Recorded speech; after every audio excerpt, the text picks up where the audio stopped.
Did I? Oh, no, I didn't mute myself today. Let's go. Yay! Excellent. Excellent. I was hoping I would remember this. Good stuff. I have dinner in front of me, and it's time to just chill and take it easy. Because this week has been very interesting. Very, very interesting. It's, excuse me. We're gonna do our best. We do our best here. But also, let me do the redeems. We'll just relax, take it easy, and then I'll tell y'all what has happened this past week, because it's a fun time. It's a fun story. I'm choosing to think of it as, what is it, type 2 fun? One sec, let me check what types of fun it is. Type 2 fun. No, it's not type 2 fun. It's type 3 fun. Oh, yippee! Yippee! Anyway, Zindel started Elden Ring today. I'm a samurai. Probably go with power and endurance. Arrows help, but I'm a horrible shot. I've already died. Let's go! Congratulations on your first death in Elden Ring. It happens to all of us. Well, almost all of us. Some people just don't die in Elden Ring. Type 3 fun! Yippee! I bumped my hand into my mic. Oh no! It's okay. There are types of fun? Yes, Johnny. Fun fact. It's not a very common thing because no one really uses it that much, but there are types of fun. Let's see. Type 1 fun is fun while you're doing it, and you'd gladly do it again. Type 2 fun is only fun in retrospect, and you'd do it again. Type 3 fun is, at no point is it fun. You'd never do it again. This is a type 3 fun story. This is a type 3 fun story. So, also, I am on my period. I have horrible cramps right now, so I'm waiting for the ibuprofen to kick in. I am waiting for the ibuprofen to kick in. So, oh, fun! Oh, yippee! Oh, fun! I'm having a time. Anyway, thank you for the hydrate. Very, very kind of you, Meta. So type 3 is just not fun. So type 3 is not fun, but here's the thing. Type 3 fun makes fun and interesting stories. So this is a type 3 fun story. I would not want this to ever happen again, but it's a type 3 fun story. It's an interesting one to tell. Meta, be right back. Yeah, you take it easy. Get your dinner. I'm also going to grab my dinner and do the redeems. Say hello and thank y'all, because it'll be fun. What about, it was fun while I did it, but in retrospect, I regret it. That is type, I think that's a different one, actually. I don't know. Maybe that's type 2 fun? Let's see. Type 2 fun is not fun while you're experiencing it, but rather only becomes fun afterwards. Oh, maybe the one I have is type 2 fun. But I won't do it again. I don't know. The types are always weird. I thought it was funny. Hello, Keppa! How are you doing? I am okay. Yesterday was incredibly stressful for many reasons, and I will be sure to tell y'all because I find it a fun... No, a story. It's a story. Smells like regret. No. No. Well, honey, I hope you have a great night. I'm going to bed. Good night, Drago. I hope you have a good sleep. Oh, yeah, I had to start stream a little late because I worked out before this. And I decided to do a tray bake. Downside, the oven took an extra 20 minutes to preheat. Not 20 minutes, actually. I'm over-exaggerating. Took about an extra 10 minutes to preheat. And so I was like, these potatoes aren't going to cook fast enough. So I had to delay stream by 30 minutes. So that happens. That's all right. What type of fun is masochism? I don't know. Honestly, no idea. Actually, no, that would probably be type 1 fun. Fun while you're doing it, and you'd gladly do it again. Masochist. It's like when you're playing Dark Souls. And I hope you're having a good week despite your cramps. Yeah, the week is good. I fixed my PC. Thank you so much to the mods that helped. Thank you, Meta. I know you're grabbing dinner, but thank you so much. Everybody say thank you to the mods, because otherwise there would be no stream. So they got to get in VC with me and instructed me how to fix my computer. It was good. Cinnamon. Wow, I hate this. Can't wait to do it again. Yeah. Yeah. Meta hardcore. Meta did so much research, looked into all my PC specs, and was like, okay, this is probably what you need, and this is what we're gonna do. So thank you, Meta. Thank you all. Meta's getting dinner right now, so we'll have to say thank you to them when they get back. Whew. But yeah, aside from that, it was mostly me making sure my computer was working, and it seems like it's okay for now. I was hoping by the time today came around, I would have a throne fund where I would have the PC parts I wanted to build for my new PC, and like a little donathon goal for it. That did not happen because yesterday was quite eventful. It was quite eventful. Johnny, I was just tagging along to learn. Moral support, though. Moral support helps a lot. Also, Meta, thank you for the earwiggles. I flapped them so hard. Nice model. Thank you, Orange Orange. Did it myself. They did a great job. Oh, yeah.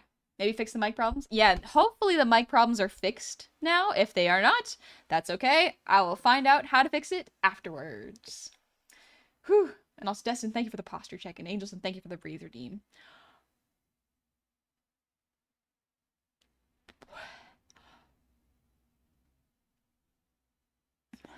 Shadows, thank you for the gifted sub. Thank you so much.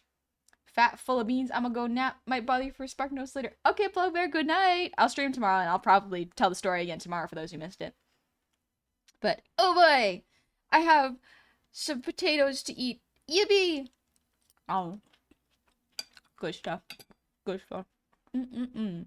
Mm-mm-mm. Hi, honey. Hope you're well tonight. I'm doing okay. I am doing okay. But Vatican, thank you for the resub. Happy anniversary to you. Or sorry, not anniversary. Jeez, 7 months. It says resub for 12 months. That's a long time. That's a long time. What's in the bake aside from potatoes? Potatoes, broccoli. I made a sauce for salmon. So I'm having salmon tonight. Yummy, yummy, yummy. Yummy, yummy, yummy in my tummy. What am I, 5? I'm going to go 5. No, it's fine. I'm going to go 5. We switched the cable, right? So if the audio problems persist, we can rule out it being a cable issue, which means the problem is the mic itself. I forgot to switch out the cable. So it might still be the cable. That's all good. That's okay. And Plugbird, thank you for the resub. Happy 31 months. Yep, and I cannot stress this enough. Bee! Things ain't great right now. Collapse of an empire and all that. We remain silly. Thank you for providing the space for art and goofiness. And here's to another month of support. Thank you, Plugbear. You take it easy. And also, Marilla, thank you for the resub. Happy 2 years to ya. Welcome on back. Oh my gosh, 2 years. That's a lot. I'll read Meta's message because Meta resub. Thank you, Meta. I hope we get back soon. But yeah, I hope y'all had a calm and happy and uneventful week. Because I sure did not. And that's okay. That is okay. Let me scooch a little closer. So we can eat dinner together. Together. We can munch and crunch onto potatoes and the broccoli. I'm being so healthy and so good, and I'm being such a responsible adult by eating my vegetables.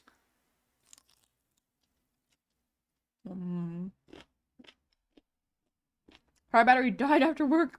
Had to call Triple this morning. Waited 3 hours to crack of dawn. I'm so sorry, Donnie. I'm so sorry. Oh my gosh. Big ol'. Have a cucumber salad tonight. I was a bad adventure. Destroyed my diet every day this week. I'm trying to be so healthy. It's good for me. Got to eat broccoli. Insurgent finished some celebratory art a few hours ago. That's great. Got plunged into the foot with a can of apricots. That was great. Oh no, man. I hope your foot's okay. I hope nothing serious happened to it. It goes chaotic. That's working in a restaurant in a nutshell. Oh yeah. Food service, almost always chaotic, and that's the whole thing with it. Food service workers deserve to be paid so much more than they do. Eat your veggies now so you can have ice cream later. Yeah! French fries count as veggies, right? I have some baked potatoes. It's close to veggies. No, it's a starch. It's a starch. Not bad. I did okay with this.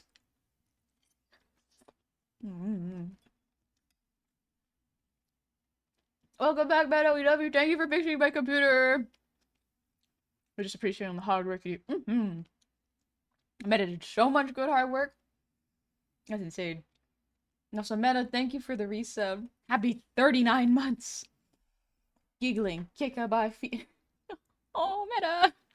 Giggling, kicking my feet, loving every second with this goblin. Would do it all over again if I was asked to. Honey, you're so sweet and kind. I genuinely feel like you changed my life for the better. I don't know how long this will last, but I'm glad I'm bearing the storm with you. And most of all, thank you for being you. Thank you, Meta. We never know how long anything's gonna last. We just gotta enjoy things while we can, you know? Have a good time and make some good memories of them. Whew. Should I drink water or Coke before working out? I would suggest water. Water is generally a bit better. You don't want to hydrate too much before you work out because you're going to have a lot of liquid sloshing around your tummy.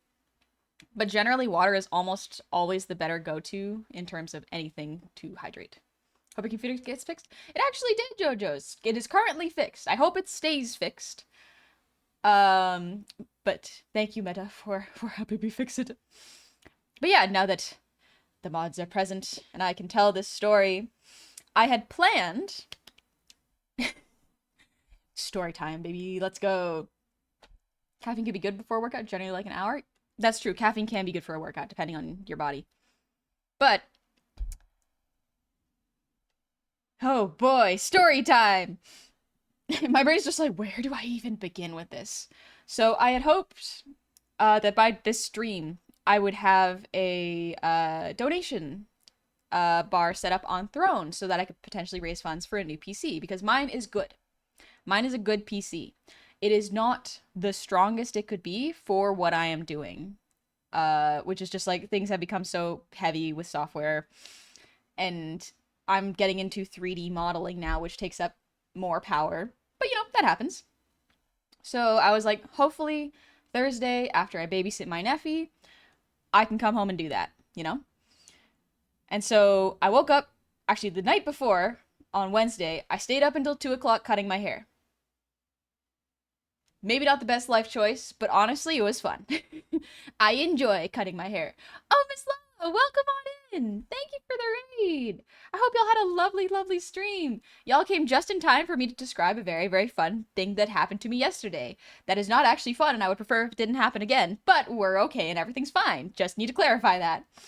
But welcome on in. If y'all have not seen Miss Lala, please do check out Miss Lala. Very, very, very comforting and welcoming and warm. Highly recommend checking her out. But also, hello!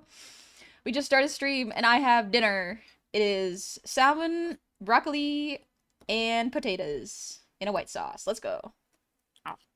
We were just talking about how Wednesday I stayed up till 2 in the morning cutting my hair. The haircut is not bad. Let me rephrase this. The haircut is not bad. The haircut is fine. I was just trimming my hair because it was getting too long. I was losing the shag of the wolf cut. It was getting too bobby. Like long bob. So I was like, no. We can't have this. We can't have this. And so I cut him again. Interesting time to cut hair. I was feeling it. I was feeling it. I thought you did the one cut. I did. So I did a wolf cut, I think a couple months ago. But since my hair grew out, I lost the nice layering to it. And so I was like, let's cut him again. Honey, I drew the design for my model. Let's go, Purple Speed Racing. I hope you like it, and I hope you're enjoying drawing your own character. Meta means other cut? You know the one? The one cut. Do I know the one? Miss Lala started raid and run, but I must... No, I'm have a great stream. Yeah, have a great dinner. Thank you for trusting me with your community. Again, y'all check out Miss Lala. Very, very warm, welcoming, and very fun to listen to. The one cut is real. The one cut. Yeah, I mean, the one that you saw the other day, the Hot Asian. Oh, yeah, I tried to do that. I tried to leave more at the bottom and make it more of the wolf bob. It worked okay. I think that hair is extremely styled, and so I don't know how to style it from the back because I don't got eyes in the back of my head. But, you know, we do what we can. Came over from the last stream. I love your model, and I am not a human model, too. Let's go! Fantasy models. Fantasy. And good night, Lady Ace. Get some sleep. First time on your streams. I've only seen your YouTube vids. Welcome on in, author number 2. Dinner was pizza and andouille, sausage, pepperoni, mushroom and ham, olives and spinach. Oh, that sounds scrumptious. That sounds so good. Simply have your nephew cut the back of your hair. I would if I could. How funny would that be? No, he's not old enough to hold scissors. He might cut himself by accident. That's a Frankenstein of Stitch and Axolotl. Ooh, Axolotl VTuber. Cool. But yeah, what do you plan to draw today? Something chill, something relaxing and nice that I won't stress about. But so I guess we'll get on to the story.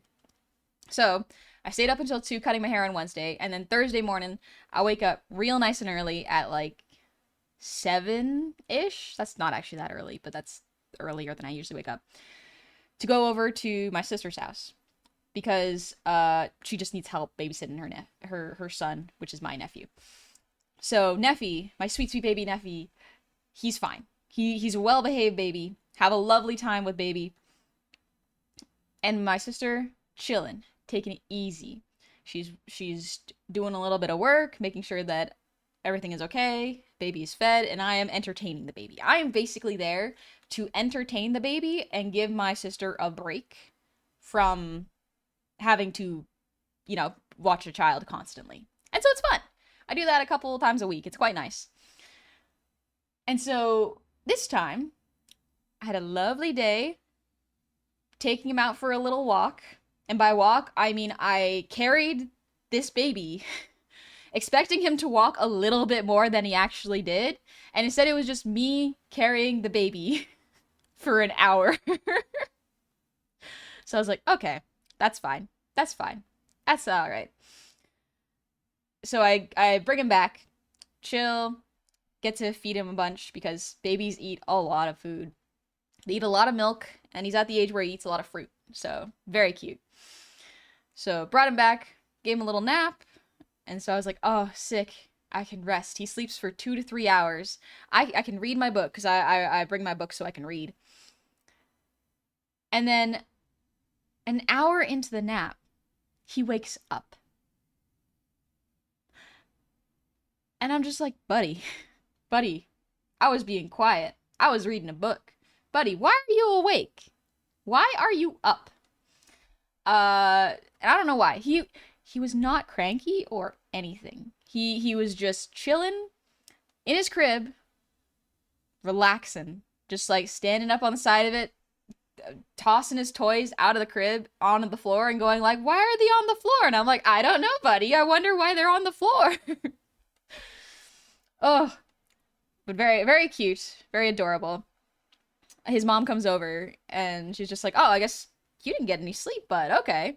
Because I was hoping to read a little bit of my book and take a nap while he was taking a nap. So I was on the couch. And then his mom's like, well, that's less sleep than usual, but that's fine. Let's let you watch a little bit of a show. We'll give you a little bit of TV time, bud. So we put on My Neighbor Totoro because he loves that movie. He loves that movie, which honestly, great taste, baby. Great taste. So I just sat him down like on my lap while I was laying down trying to fall asleep in bed. Meanwhile, his mom is like doing work, answering emails, making calls. Truly girl bossing in the background. His mom is very, very cool. I like my sister very much. And then we just watched the first like 30 minutes of Totoro before she's like, wow, you're still not sleepy, bud. Okay. So she feeds him and we try to chill, make sure he gets calm. Does not work. So I was like, you know what? That's fine. We'll just hang out. We'll play in the other room. And so I bring him to the other room. And this baby is very funny. My sweet, sweet nephew. So, so funny. He has like foam blocks that he can build things with. And his favorite thing to do is to open the lid, flip the big old box, or I guess it's like a container, the container upside down so that it's all on the floor, and then proceed to slam the lid back on the container and just throw it around the room. And I'm like, buddy, there are foam blocks you can throw. There are foam blocks you can throw around the room. Why are you throwing the container? That's the loud thing. My sweet, sweet baby nephew. Love him so much. He's so, so cute. So anyways, I'm hanging out with baby Neffy. He's showing me his blocks that he smashes together. Very adorable, cute baby stuff. Average baby activities. And then I hear from the other room, fuck! And I was like, I was froze for a second. I was like, okay, I gotta check out this. I gotta see what happened. So I get up to run over to the kitchen. I can leave baby Neffy for a little bit. He's fine. He's okay. So I run over, in the process, smashing my shin against the corner of the bedpost, and I'm like, this is fine. And I run over to the kitchen, and I see my sister holding her hand, going like, I cut myself. I think I might need to go to the hospital. And I'm like, okay, quick, let me see. And so she shows me her finger. It's an index, like a cut on her index finger. And she was bleeding a lot, like bleeding a whole lot. And so I was like, let me see. She showed me, and I just quickly glanced at it. I'm like, yep, that's a lot of blood. Okay, we're going to the hospital. Hospital now. And so my brain is like, okay, we are in crisis mode. Excellent. Okay, that's fine. I grab my stuff really quick, like just my book, my wallet, keys, and phone, throw them in a bag, and go, okay, I'm gonna grab Neffy. I need you to take this. I hand her some paper towels. Not the best thing. I should have handed her a towel, but what you gonna do? I handed her a bunch of paper towels and went, okay, put pressure on it and keep putting pressure. Elevate it over your head. And she was like, okay, can you email my boss to make sure to let him know that I am going to the hospital? And it's like, low on the priority list. I love you, but okay, I'll do that. And so I really quickly went to grab Neffy, who is only in his diaper and shirt. Yeah. Yeah. So I grabbed Neffy, and thank goodness I have no notes for Neffy's performance. Does not complain, does not make a noise, is just chilling as I'm holding him one-armed, grabbing stuff I need. And I'm like, okay. I really quickly type up to her boss, like, sorry, going to hospital, cut myself, BRB. And then sent that. And so I really quickly grabbed my keys, wallet, phone. And then as I'm doing that, my sister looks the palest she has ever looked. I have never seen my sister look this pale before. And so I look at her and I'm just like, oh, okay, this is bad. This is quite bad. And so this is all while I'm carrying my nephew in my one arm. I go, okay, you need to sit down. So I pull the chair out and I look at her and I was like, here's the chair. She looks at me and goes, I can't hear you. And I'm like, okay, we've hit this point of the shock. Okay, this is bad. And so I just point down to the chair, really insistently, like, sit down. You have to sit down. I cannot have you collapsing. I have a baby in my arms. I cannot carry you. And so she sits down for a second and I'm like, okay, please, sis, I need you to tell me where the car keys are. I really need you to tell me where they are. And I'm making like the key motion of like, I need to drive because you cannot drive. And so she goes, I don't remember. And I'm like, okay, you had the car keys last. I need you to think of where they might be. And I think this is where her hearing starts to come back. And so she's like, maybe check my jacket pocket. I'm like, okay. So I'm going to the front door, checking her pockets, going like, there is no car key there. And she's like, check underneath the coat. And I'm like, okay, interesting, I'll do it. I lift up the coat and the keys are hanging underneath the coat on the coat rack. And I'm like, I don't have time to unpack why this should not be here, but okay. And I was like, I'm gonna go put Neffy in the car. You stay here. Stay and sit. So I quickly go around the house, strap my Neffy into the back seat, and I'm like, it's okay. Sorry if you don't have any pants, buddy. I gotta put you in the car seat. And thank goodness this is like the one time my Neffy is just like, yeah, sure, this is okay. Because every other time he hates being put in the backseat of the car. Even more so, he hates being put in the car and having no one else in it. And I'm like, I'm so sorry, bud. I have to go get your mom. And so I have to walk over and go get her back. And I see her walking around the house, up the stairs, because she needs to walk up some stairs, by herself, looking so pale, carrying like her phone and her laptop. And I'm like, I don't have time to unpack why you shouldn't have moved and shouldn't have grabbed anything. You're already here. Let's go. Thankfully, I went behind her as she was walking because she stumbled on the stairs and almost fell, and I had to grab her waist. And I was like, okay, we gotta get in the car. We gotta get in the car real fast. Please take a seat. I'll start driving. And so I get in the car, start it up. I immediately call my mom as soon as we start driving, and I'm like, hey, Mom, sis cut herself. I'm taking her to the emergency room. Please meet us there. And Mom was like, oh, okay, gotcha. Mom knows what to do in a crisis situation. It's very nice. Did you use anything to slow the blood flow? Unfortunately, I did not have time. My brain was also panicking a little bit. Best I could do was give her something to apply pressure and then just go. Granted, in hindsight, there are better things I could have used, like a cloth or like I could have found a compress, but we did not really have time. So the best I could do was whatever was the fastest to grab, put it on the wound, tell her to put pressure, get going. Yes, sorry, super simple. I'm telling y'all about how I had to take my sister to the ER while I was babysitting our nephew. And so thankfully I got to start driving, and I was like, and then my brain started thinking about like, okay, what do I need to check? And I looked at my sister and I'm like, do you have your seatbelt on? And she was like, no. And I was like, okay, sis, please put your seatbelt on, because if you faint in the car, I cannot stop. I can't do anything. I have to keep driving to the emergency room. And she was like, oh, okay. And I was like, please elevate your arm above your head. She would not. And at that point, I was like, she's in shock. I can't really do anything about it. I just have to focus on driving safely. And so I drive to the hospital, goes to the ER, and I didn't even have to park, thankfully. My mom was already there, so she got my sister. And thankfully, she got in and everything was okay. Yeah, so it's all good.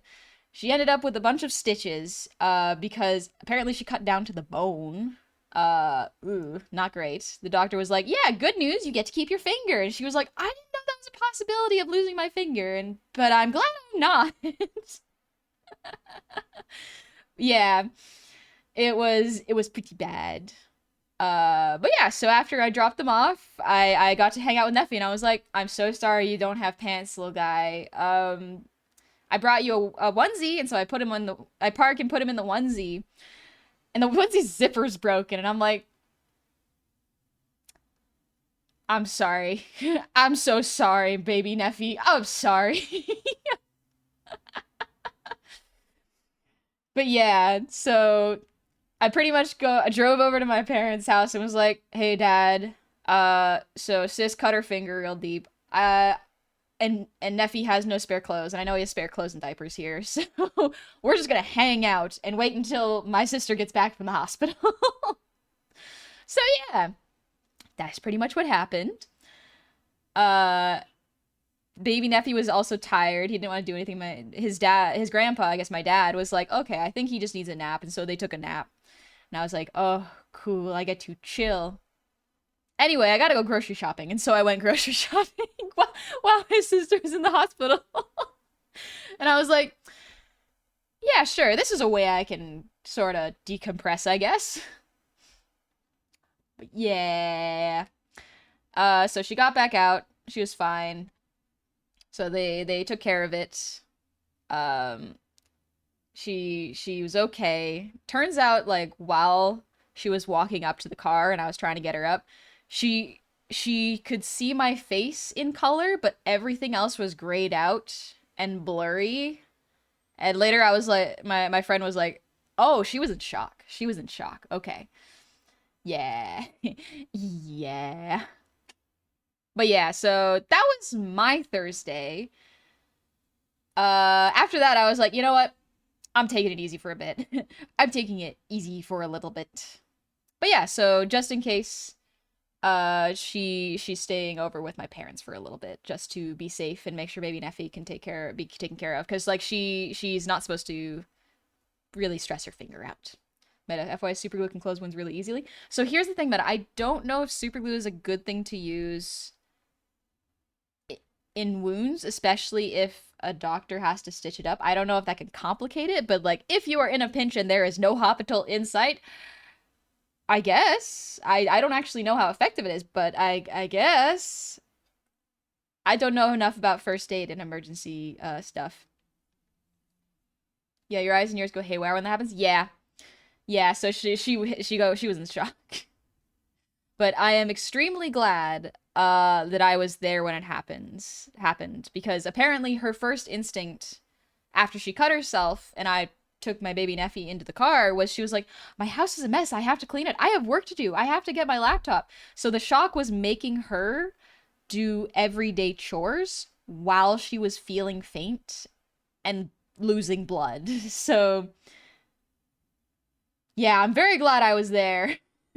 I'm very glad I was there because she not only was she there, she's basically there alone, but also her son, her little baby son was there, and that would have been really bad. Really bad. So I'm glad I was babysitting at her place at the time. So thankful that everything is okay and she's fine and she's at home chilling right now with my mom and dad. So she has someone watching over her and the baby. But yeah. Yeah. Yippee! Everything's okay! And I'm just chilling. So yeah, I basically I was so tired after that. I went to bed at like 9. Like I almost fell asleep at 9 and didn't wake up till 10. I had slept basically over 12 hours because my body was like, I need to recover from this. So I've been taking it easy today.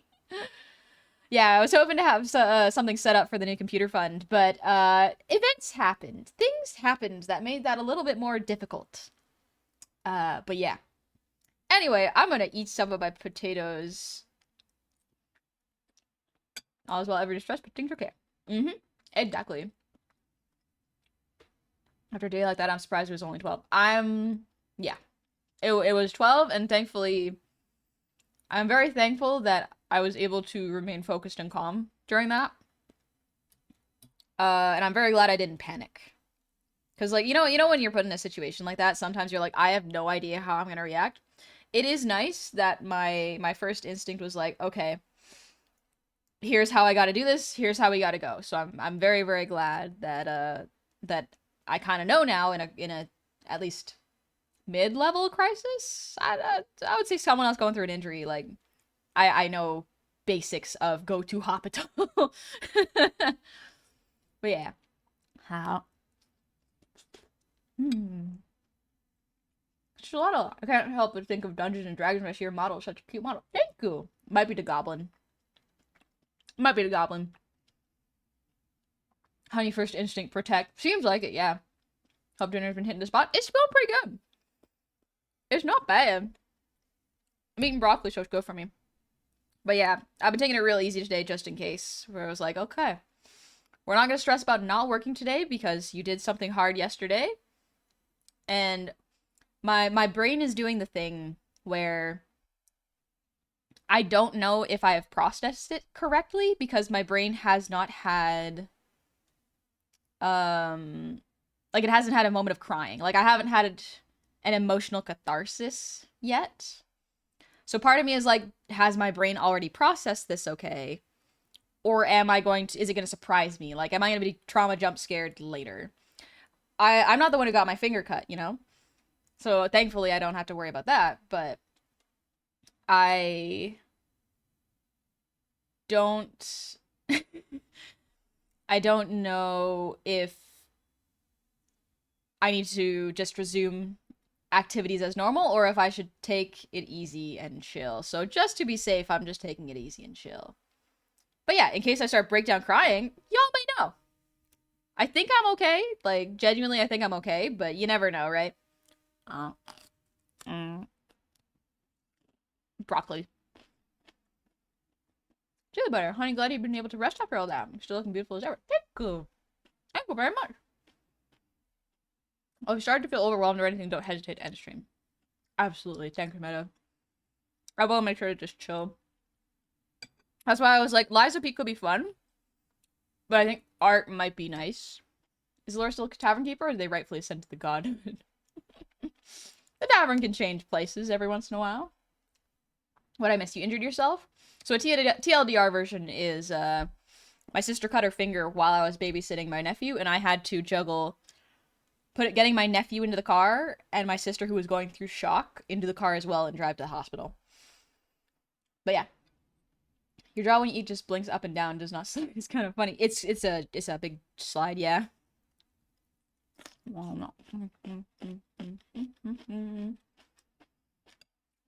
Good evening, Slimergo. How deep was the cut? It was pretty deep. She could see bone. At first, I thought it was another PC thing. I was like, please, God, no. Not another PC thing. A different thing. Also bad. Would not want to happen thing. But yeah. Zoom Blue, don't push yourself funny. You want to be healthy, not just physically, but mentally. If you get too tired, end stream whenever you need. Yeah. Thank y'all. That's why I'm like, okay, I would like to chill, take it easy, do a little bit of art that doesn't need to be finished, and just rest. You know? Be French. Week went okay. Got invited toward a potential future job site. Called those guys early to see how things were proceeding. Resumes at the top of the potential hire pile. Let's go. I got a call from staffing service who read my resume on one of the employment websites, and they want to schedule an interview next week. Let's see what happens. Oh, good luck. But yeah, doodle day. And chill we shall. I hope y'all have been having a beautiful day today. We're gonna have a nice chill day and relax, and I'm gonna eat my dinner on stream. Shalman.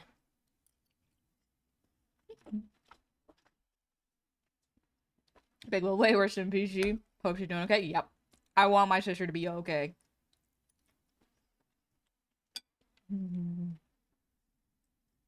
I hope this doesn't traumatize my little nephew, but he's also like just over 1, so I don't know if he'll actually remember it. Maybe. I don't know.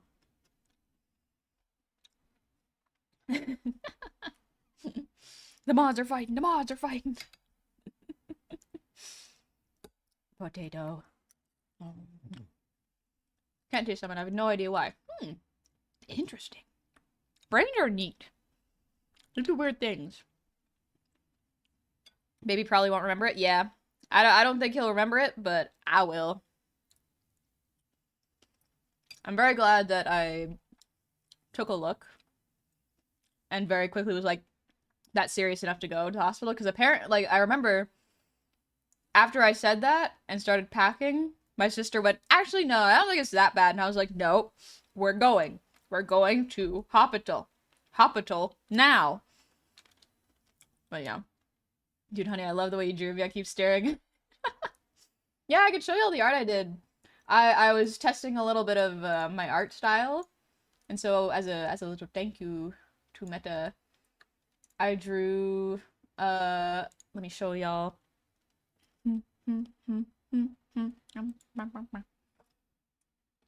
I've got Babino stuck in my head. Let me grab it. Also, Frisian Knight, thank you for the raid. Welcome on in, raiders. I hope you had a lovely time banging Lobotomy Corporation. Nice. Do you have a guesstimate on when you'll open back models and rigging comms? Probably. I'm hoping to open them back up in June. So the applications would probably open up in June, but the actual work would begin in summer. Potentially May. I'll have to see how long this current model takes, because I have one more model to make, and then I can reopen the commissions. The main thing I need to make sure is that I don't burn out. This is but a scratch, sis goblin.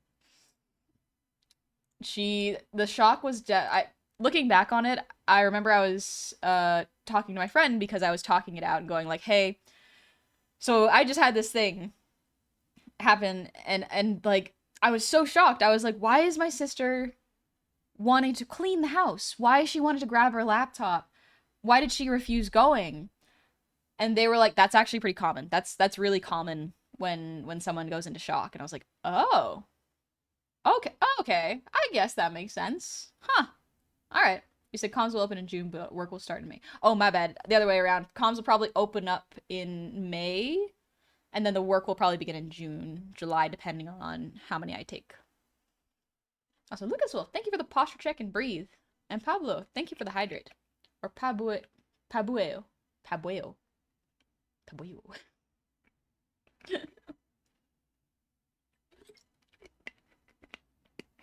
Chakra really mess with your head. I did not realize how much it would mess with your head. Yeah, brain is strange, period. In general, yeah.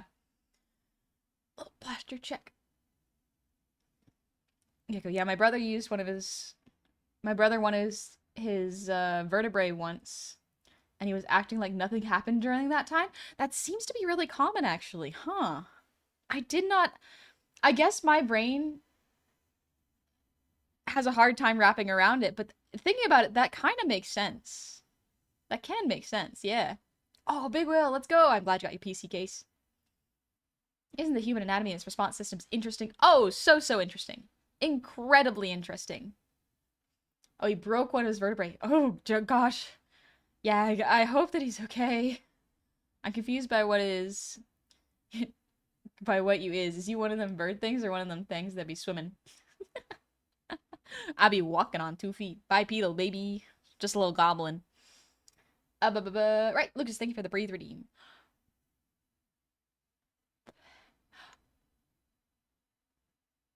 Sorry, but silly question. Who rigged your model? Oh, not a silly question at all, Kobu. I designed, drew, and rigged the model myself. So, self-made, baby. It's so fun. If you want to see my model prices, you can actually go !comms. I have 5, I think, Zuchi, PJ, that one, and the next one. 4 model, 3 model showcases to do because I am 3 behind right now. As we're over at a younger age, I'm not supposed to be walking. Oh my gosh, Big Will, I'm glad you are walking. Jeez. But yeah. Oh, yeah, he's fine. He had to have a cast for 6 months on, so his back doesn't move. He hated it. Listen, 6 months is a small price to pay for a good back. That's good. That's good. All the mods, whenever someone asks who rigged on his model. Yeah. I feel like it's like a Western scene where it's suddenly people come out of nowhere with guns and start firing all cylinders. But in a fun comedic way, not in a murdery way.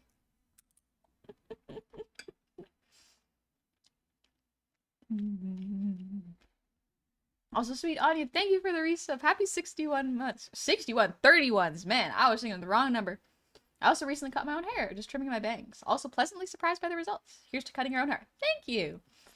I like cutting my hair. There's something real therapeutic about it. And also, Wolfson, thank you for the 100 shinies. Glad to see you streaming tonight, honey. Need the good vibes. I'm taking a week off work after a number of heavy meat boxes filling my back. Oh my gosh, yeah, rest up. Rest up for sure. Thankfully, I wasn't hurt, but was trapped for several minutes before I managed to get free. So how was your day? Not bad. Not bad. Today was pretty good, honestly. I exercised, so that was really nice. Krieg, thank you for the resub, by the way. Happy 28 months. It has been a while. Looking great. Thank you. Thank you very much. I managed to get my tendon pinched between bones of my elbow once, and that's how we found out that both my elbows are technically always dislocated and probably have been since birth. Bodies are fascinating. Fascinating. Really. Cut my hair myself in 2020. 5 years later, my hair is finally recovered. It grows back. It grows back. I'm not talented enough or flexible enough to cut my own hair. It takes a lot of practice. It takes a lot of practice, and hair are... Weirdly enough, it is harder to braid long hair when you're braiding your own hair, in my opinion, rather than cutting it. Because when you are braiding, you can't let go of the knots, and you always have to have your arms up and doing something. It's a great arm workout, honestly. Because I used to have long hair, and I cut it, so... Looks pretty good. Looks pretty good if I do so myself. That reminds me of the guy who showed me he can dislocate his shoulder. Oh. My hair and me were slaying today. Nice. Nice. Also, I hope you get some good sleep, bro. You need to rest after today, I'm sure. I'm able to bend my knee back to where my foot can go to my belly and hook onto my side. Wow. Contortionist level stuff. Out of curiosity, PC still holding up all right? Nothing crazy at the time between last stream and this one? No, seems like things are okay right now. Knock on wood. Hopefully it stays that way long enough for a long, long time, because even if I get a new PC, I would like to either give this to a friend who needs PC or just use it as a for fun PC. I'm a goblin today equal high anxiety day for me. Brain juices are not cooperating. Oh, I'm sorry, Artemis.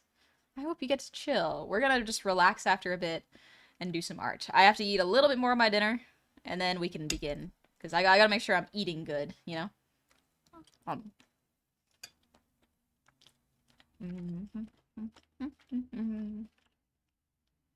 We are just skeleton wearing a flesh power armor. Meat mech. It's a meat mech. Good, just making sure. After the deep dive on it, I can't help but want to monitor it closely. It's fun. It's kind of like seeing how an experiment's going. So far, it's been good. I'm able to bend my knee back to where I can hook my foot to my side. What? My brain was trying to do it. I'm like, cannot do that. No, I don't like meat bag. Fair. Flesh mech. Flesh suit. Flesh power armor sounds a bit cooler. It does. It does sound pretty cool. Your skin is the largest organ in your body. What time frame are you looking for a new PC again? Hopefully before summer. So I'm hoping in June. Because that's when summer gets a little too hot. So I want to have a PC that can remain cool. I can also do a lot without overheating or overclocking as much.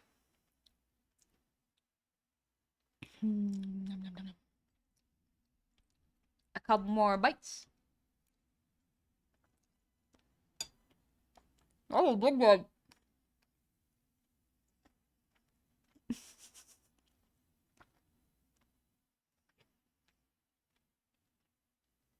I remember the schedule changed last year. Yeah.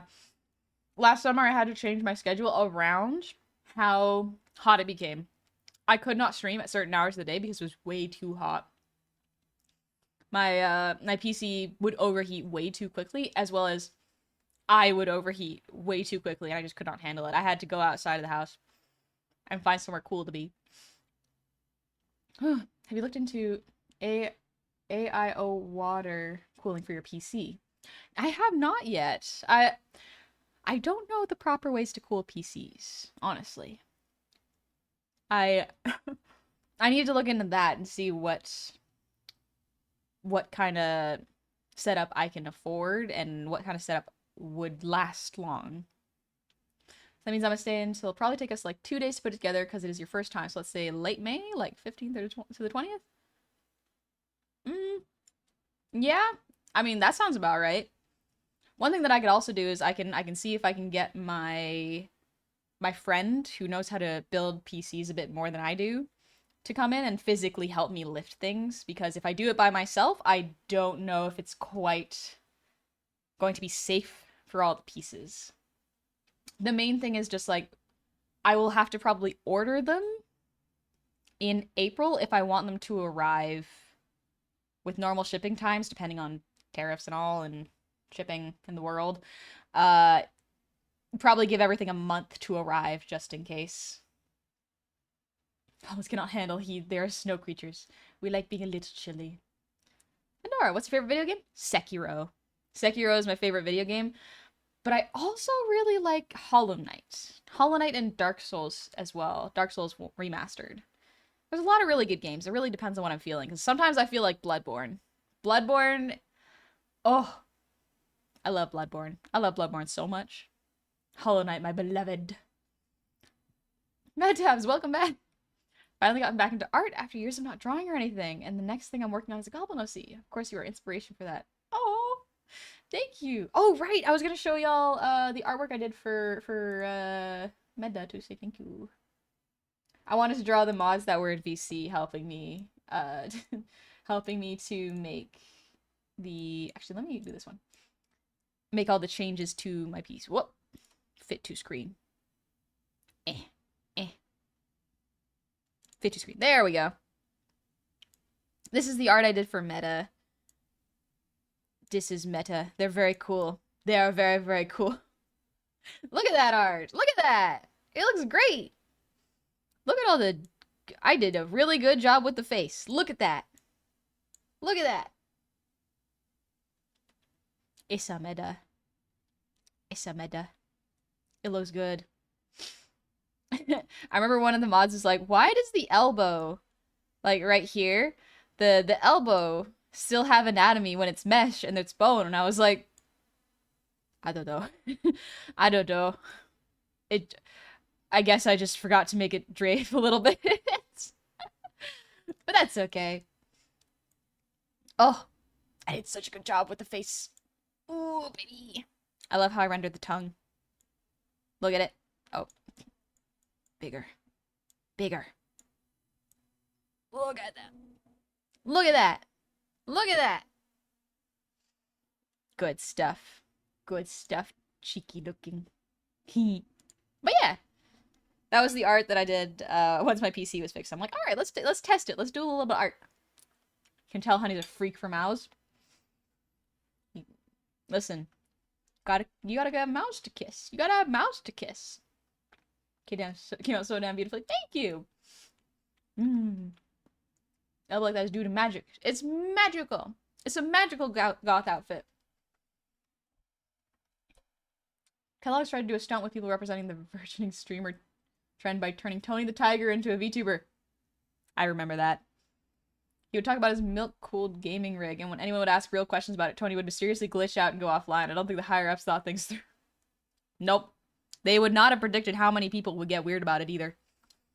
Really. Really. Now I just need a mouth for coffee.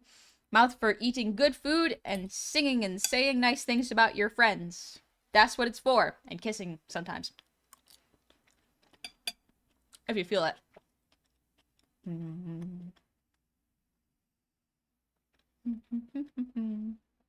Love that that's the reasoning.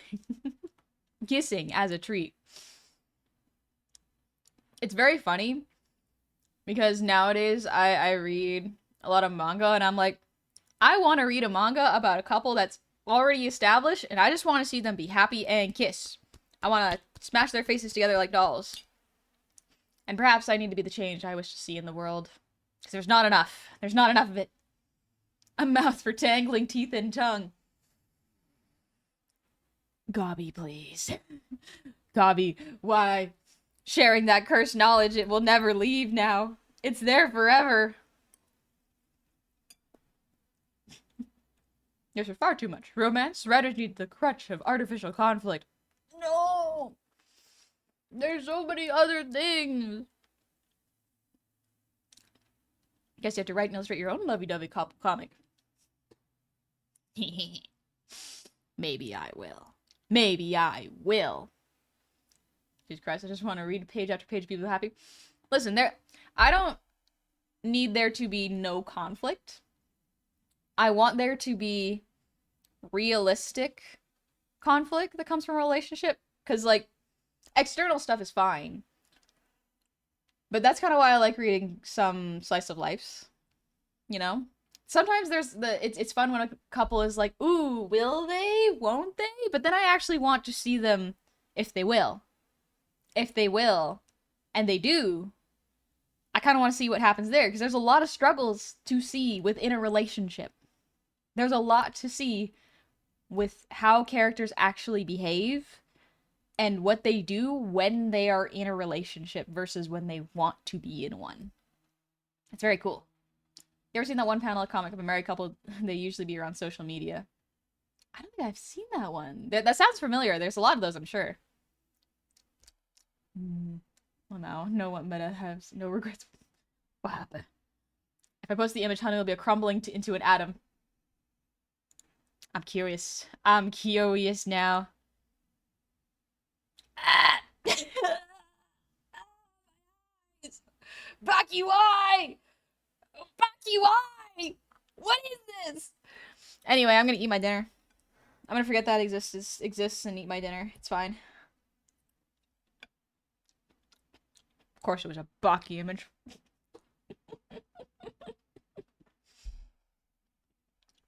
Oh, might have been talking about Lost? The Lost comic is so funny. It's so funny.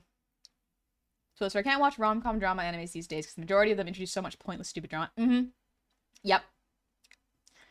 Sometimes the conflict is not real. But then you get stuff like Beastars. Listen, I like Beastars. It's a really fun one. I love it. And the conflict is like real for reasons that really make sense. And I'm like, ooh, actually, this is fascinating. It both has real world problems and imaginary made up world problems. And that is excellent. That is great. It's really, really cool. Handyman, all I see is a germ pool when it comes to mouths. To be honest, when I hear you talk about Abe Sapien, I immediately think about his halitosis he must have because of his diet. Rotten eggs, baby. Rotten eggs. Good thing my sense of smell is not that strong. Look at my little nose. What do you think I could sniff with this thing? It's so small. I mean, it's larger than the average, like, anime girl, but, like, I kind of got nostrils, so maybe I can smell more. Sorry, I was just reminded of my nephew's favorite thing. Anytime there's a picture of flowers in a book, and I show it to him, he will look at it, bring his face into the book, and go, It's so cute! I love my nephew! He's so cute! He doesn't know that the flowers in the pictures don't smell like real flowers! Ah! That was the trade-off for smelling colors. That was the trade-off for me seeing colors and going like, this has texture and taste. It's like, the universe was like, alright, that's too much stimulation for you. Away with ye sense of smell. It's not, my sense of smell is okay, but it's definitely not as strong as a lot of my friends. Gotta find him scratch and... Oh, I should get him scratch and sniff books! That's a great idea! Oh, he would find that so fun. I gotta make sure he doesn't get the scented markers though. I feel like that's not a good thing to teach him in case I give him like Sharpies. The size of the snoot does not equate to the sensitivity of the smeller. Ooh, good point. Good point. The size of the ear do correlate with the sensitivity to volume though, for sure. Can't think of Scratch and Sniff in a positive light after what DC Comics announced. I have no idea what's going on in the comic world. I don't know what's going on. Maybe Abe's been eating them so long he can process them fine without the risk. True. True, actually. Also, I couldn't watch very much any live-action Disney Channel shows because the writers seem to think characters insulting each other exist to comment. Yeah. It kind of has the Marvel problem of, like, if you're snarky, it's funny. It's like, no, that's not true. No. Sometimes someone doing something stupid is funny. Don't always have to be snarky. I remember Christmas one that was like one of my favorite things in the world. Sadly, it's lost all its powers. If I can find it, I think the hot cocoa still sells out. Hot chocolate. Also, Fearlo. Thank you for the resub. Welcome on back. Happy 17 months. Hope everyone's having a good day. Always enjoy the streams. Thank you. I'm glad you enjoy them. Also, Ainsley, thank you for the hydrate and the posture check. Let's go.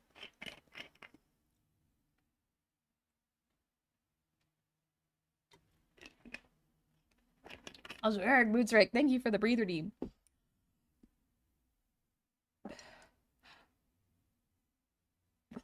Zazy, I'm debating on writing romance, but I don't know. The crap is hard. It is hard. Writing in general is incredibly difficult. But I think it'd be fun, you know? If you do something badly, then you're just learning. Doing something badly is how you start being good at something. You do not start just being good. You have to learn how to do something wrong to do it right. You know? Also, Woodland Hornet. Thank you for the resub with Prime. Happy 10 months. Thank you so much. And you started a hype train. Oh gosh. Ulsan, thank you for the 100 shinies. Manga about an established couple? Have you heard of a little manga called Way of the House Husband. Yes, I love Way of the House Husband. There's not enough kissing between the husband and wife, but perhaps that's just how their relationship is, and I shouldn't be putting that on them. But also, if they kissed, I would be quite happy. But ex-Yakuza that got married gave up being a criminal and becomes a stay-at-home husband, but he does everything with the intensity of a Yakuza member, often scaring other couples. Gap Moe. Gap Moe, let's go. Myth. I finally recently experienced the brightness and vibrancy of the world that was normal people experience. And damn, I kind of miss it. Everything was a lot duller, more muted, and I could actually bear it easily. Huh. Interesting. Can't Spell Treason Without Tea is an audiobook you should read. It's a sapphic romance about a couple that opens a tea shop. And one of them is the most powerful wizard in the world. Ooh. I'm very excited to finish watching Frieren. I haven't gotten very far because I fell behind. But I'm very excited to watch Frieren because it is just a super powerful mage that lives forever doing mundane research. Like mundane magic research that seemingly is pointless. And I'm like, you know what? Good for her. Good for her. Frieren, my beloved. I like Frieren so far. I think I'm only on episode 8, and I really like it. It's slow, it's comfortable, it's fantastical and intriguing at the same time. There doesn't feel like there's any forced fake outside drama that pulls Frieren in. It's like, no, she's very much doing her own thing and keeping things the way that she thinks they should be. It's great. Like, snark can definitely be funny, but there's a difference between snark and 60% of the spoken lines in every episode of most Disney Channel live action shows containing insults. A lot of the times, it is kind of putting their friends down. Honey, I want to put this here, so don't forget it. You should def do a sketch comms. Ooh, yes, skebs. Yes, yes, yes. Just the vibe, Frieren is worth it? Yes. It reminds me of Princess Mononoke in some of its quiet moments. But it hasn't got the same intensity yet. I've seen some Sakuga, and it's very, very cool to see. But yeah. Also, Woodland Hornet said rawr. Rawr. Rawr. Eric Moonstrike, thank you for the breathe redeem, by the way. Time to stretch, because Ainsley, Frieren seriously helped me with reoccurring existential dread. Oh, really? I'm glad it helped then. Let me eat my last broccoli.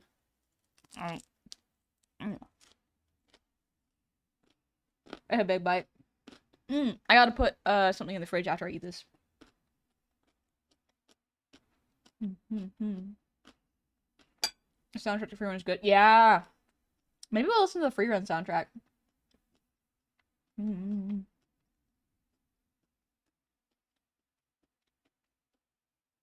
Windows 11 is so weird. Don't know if I like it.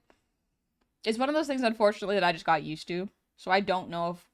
I don't even remember Windows 10, which is unfortunate. I've heard it's good.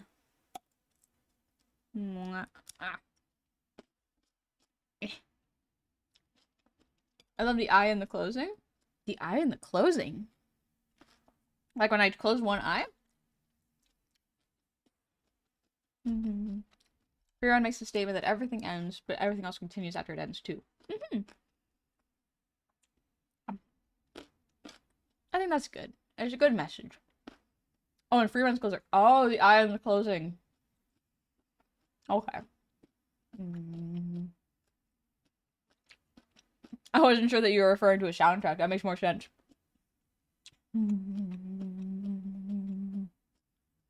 Thank y'all for the level 1 hype train. That's very kind of y'all. He did Violet Evergarden, which is good, but then he got even better with Frieren's soundtrack. That's amazing, OC. Thank you, Ninja Lou. Made it myself. Oh yeah, I started watching Violet Evergarden. I only got 2 episodes in. It looked kind of fun. I wasn't in the mood for it, unfortunately, but yeah. It's quite nice. Almost on. Thank you for the 100 shinies. It's called Whedon-esque writing, and both my high school English teacher and college writing instructor told me this is not how to write characters unless you want your readers to feel like strangling your characters every time they open their mouth. It's still crazy to me that 2 different teachers told me that. Does not surprise me. Does not surprise me. It's quips over character, and it can be very frustrating to listen to. Did a fantastic job then. Thank you. Alrighty. I've eaten most of my food, with the exception of some potatoes. So I'm going to put the potatoes away. I also had to put the leftover potatoes away. So I'm going to really quickly be right back. And we're going to do some art when I get back. One moment. Wrong button. Where is the BRB? Did I get rid of them just... I must have... Oh, there it is. Nope.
Alrighty.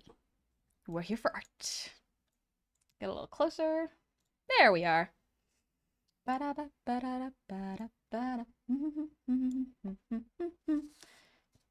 got myself a little chocolate for dessert. I've been good. I've been good. So we can have a little dessert as a treat.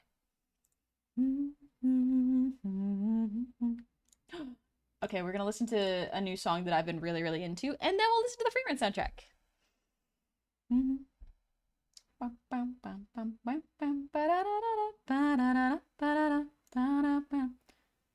Honey's the only crate I ever bought merch for, and the little plushie stays on my shelf. Aww! Thank you, Crusader. Glad you like it. Yeah, the plushie makeshift campaign, and it was, I think it was last September. So not this past September, but the one before that, and potentially might be one coming up in the future. If I could get my stuff sorted. Who knows what's planned for the future? Teehee. We'll see how it all goes. Got free run full OST in the mod chat. Thank you, Meta. Saves me time. Let's go.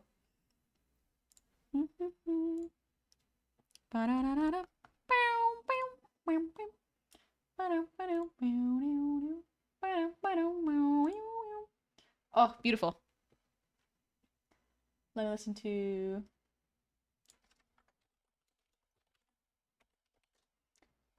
Plush of new model, maybe a full figurine. Something in the works, potentially, that I am working on, but has been pushed back a little bit. Yeah, I got a lot working on, especially like a 3D model that I'm hoping to get going. Because I am learning Blender. Had I not have Honey Up merch? Probably because I don't advertise it enough. Yeah, if you do exclamation point merch, you will see that I do have merch. Pestle! Hi! Happy 29 months! Welcome on back! So, I'm in Japan. Let's go! Honey trying to escape by having me out of the country. I hope you're back, but in Japan! Ooh! I hope you're having a lovely time and eating such good food. I really want to go to a convenience store in Japan. They look awesome. But I hope you're enjoying yourself. What type of art are you doing? Fun art! Mainly just art that I feel like, because right now I'm sort of still taking care of myself after having to rush my sister to the ER because she cut her finger to the bone while I was babysitting her son yesterday. So that was a little bit of a stressful event, so I'm just trying to keep it chill today. But yeah. A konbini. Yeah. So 7-Eleven's Japan apparently slap. Yeah, I've heard they're really cool. I heard they're really, really cool. But yeah, let me get my art hand out.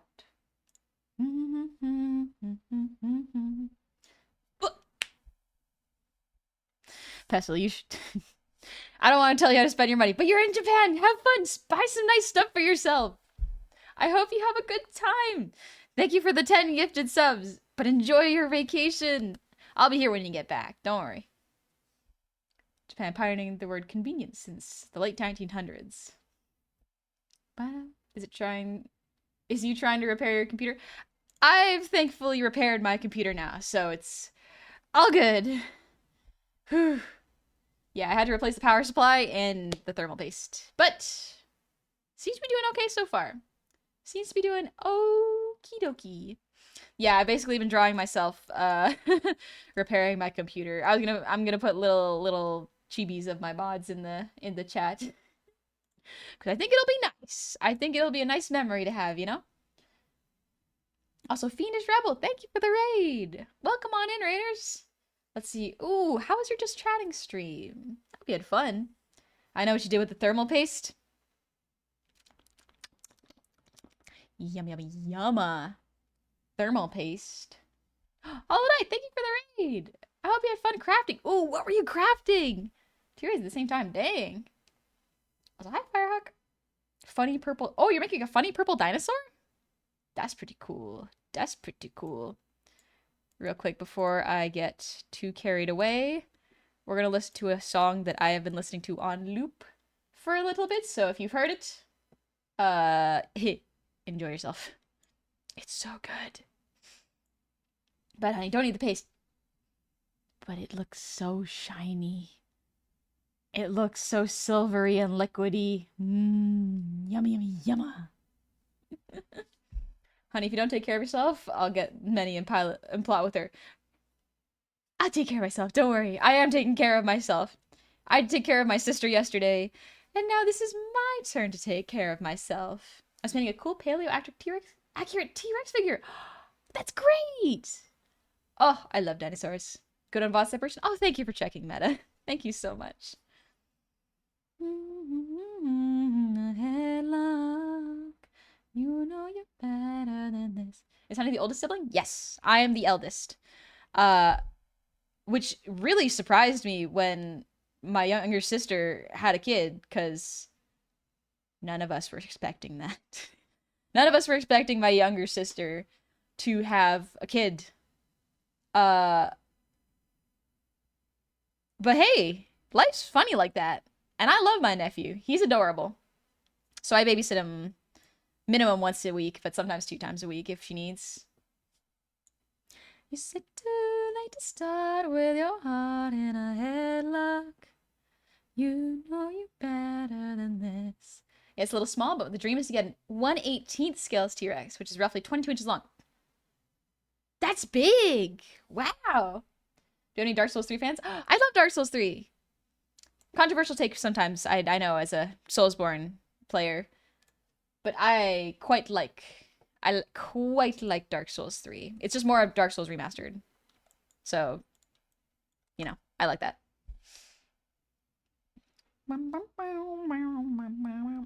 What's the age difference between you and your siblings? The biggest from the eldest me to the youngest? A good chunk of time, actually, huh? Yeah, it's a good chunk of time. Huh. Several years. Oh, gosh. That's a lot of... Years don't quite feel the same as before. They feel different. They feel different in your 20s.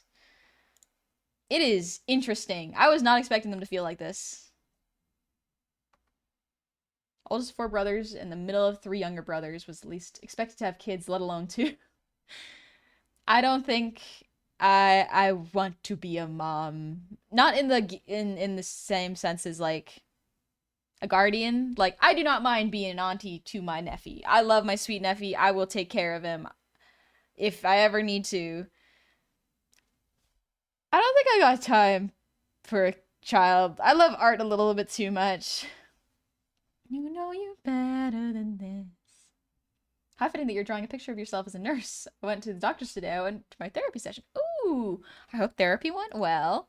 Kind of nurse drawing, more just like wearing a mask and applying thermal paste to a computer. So, yeah. Years don't feel right anymore after the pandemic messed with everyone's sense of time. Here's the thing. Being in your 20s when the pandemic hits, you're kind of not sure if this is what it's supposed to feel like. Like, is this just forever now? Is this just how life work forever? And you accept that? I don't know what to do with it. I don't know what to do with that information. But anyways, that's okay. We're gonna listen to Free Ren and chill. I'm gonna draw some nice, chill art and take it easy. I'm gonna put this over here. We're gonna do a little warm-up art because I have not warmed up my arm. I tried to stay off the computer today and just rest. So it worked out. It was fun. My screen's got orange for some reason. Depending on your time zone meta, it might be the automatic yellow light filter. So you might not be having blue light coming from your screen, but you might be having yellow light so you can sleep a little better. That's a hard thing for me because when I do color work, I gotta make sure that it is not getting lost, you know, when I have that filter turn on. Definitely a good thing to recognize as different from everyone. Yeah. Whether you want a kid or not is a huge personal decision that really no one else should have influence on. Like, if you want to have a child and you are confident in your ability to be a patient parent and take care of them and accept them for who they are and who they may become and direct them to be a good person, then I think that's great. I think that's lovely. But I think it's also good to recognize when you're like, I would like to prioritize myself in this lifetime. Perhaps later on, adoption, or even child later on, but there is nothing wrong with not having a kid. I think it is actually nice when you recognize you might be unhappy if you do, because that will spread to the child 100%. You'll blink twice and then you'll wake up, realize you're in your mid-30s and the color red exhausts you now? Why would the color red exhaust me? Oh no, what's wrong with the color red? This is just a color study. Kakimaru, thank you for the raid. Welcome on in, Raiders. I hope you had a lovely stream. Oh, you're playing Pokemon Infinite Fusion. Ooh. I've never played Pokemon, so perhaps I'm missing out. But that sounds like a fun game, honestly. Infinite Fusion. I assume it's Pokemon, but you can fuse creatures as much as you want, right? Honey, you know what you must do. You must flashbang chat with red, with all red. It's a way to find people in their 30s, apparently. All right, little wrist warm up for me. No, wait, that's cheating using the straighten tool.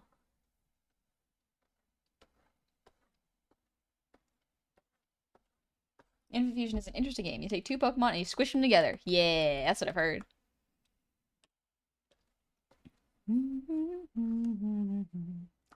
just doing wiggly lines to get my arm ready for the motions because I worked out my arm today. Today was an arms and back day, so I'm just making sure that everything is warmed up and stretched. Played a few different games, but yeah, nice. I'm glad you got to play a few different games. And also, Yggdrasil, thank you for the hydrate. I hope you're doing well, Holiday, by the way. Thank you again for the raid. And Fiendish Rebel, thank you too.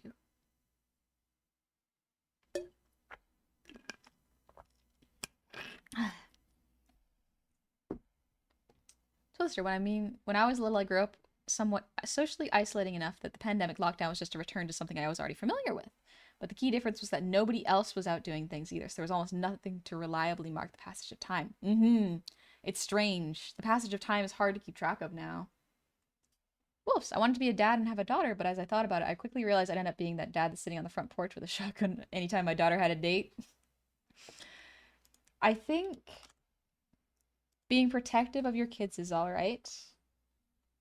But at a certain point, there's a level of you must teach them how to suss out people who will want to do them harm and trust that they are making decisions that will make them happy.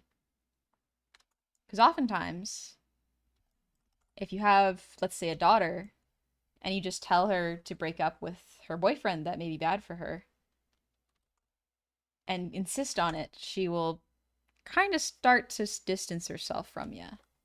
You gotta be really upfront and go like, I don't think this person is good for you. I love you very much. I want you to be safe and healthy, and you will always have a place here.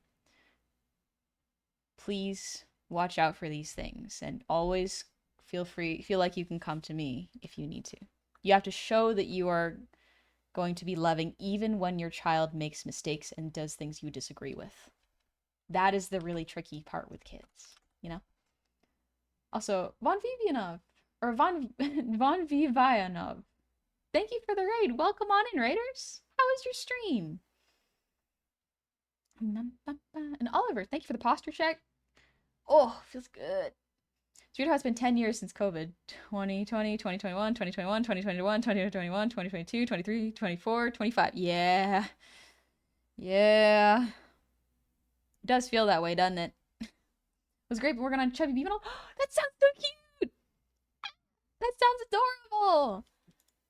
I love chubby little bees. They're so cute.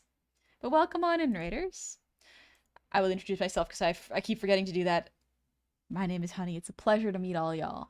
I am a self-drawn, rigged, a VTuber who mostly does art and plays FromSoft games. And today we're just chilling. Because yesterday I had a very eventful day where I had to take my sister to the ER while watching over her infant nephew. Well, I guess he's almost a toddler now. And so that was a lot of stress. But I think I'm okay. But I'm taking it easy just in case. But yeah. Pre-pandemic is simultaneously a lifetime ago last year. Oh yeah. Your art is very pretty and the rigging is amazing. Also, wow, I hope your sister is okay. Thank you. Yes. Thankfully, my sister is okay. Got her to the hospital. She cut her finger very, very badly, like to the bone. But she is okay. She has stitches and she's staying with my parents, and they're helping with the baby and her right now. I say, adore the flow and expressions of the bottle. Thank you. But yeah, Von V, the to the bone. Like, it was accidental. She was cutting bread, actually, and she accidentally got herself while I was over at her place babysitting her son. So thankfully I was there to drive her to the hospital. But yeah, she's okay. Is she bad to the bone? No, my sister's actually quite nice. She's quite lovely. But that was so scary? Yeah, she went into shock pretty quickly. And I'm very thankful that I was there, and I'm so thankful that my nephew was so compliant. I just had to carry him around and hold him as I instructed my sister to put pressure on it and just get ready to go. Very thankful that he was very chill with me strapping him into the car without pants on, with just a diaper and a shirt. And I was like, I'm so sorry, buddy. We gotta go. Let me go get your mom. And then we got to drive to the hospital and meet up with my mom, who took care of her. So.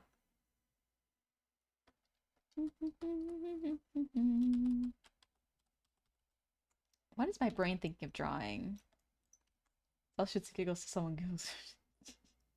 I mean, sometimes. Sometimes it's funny.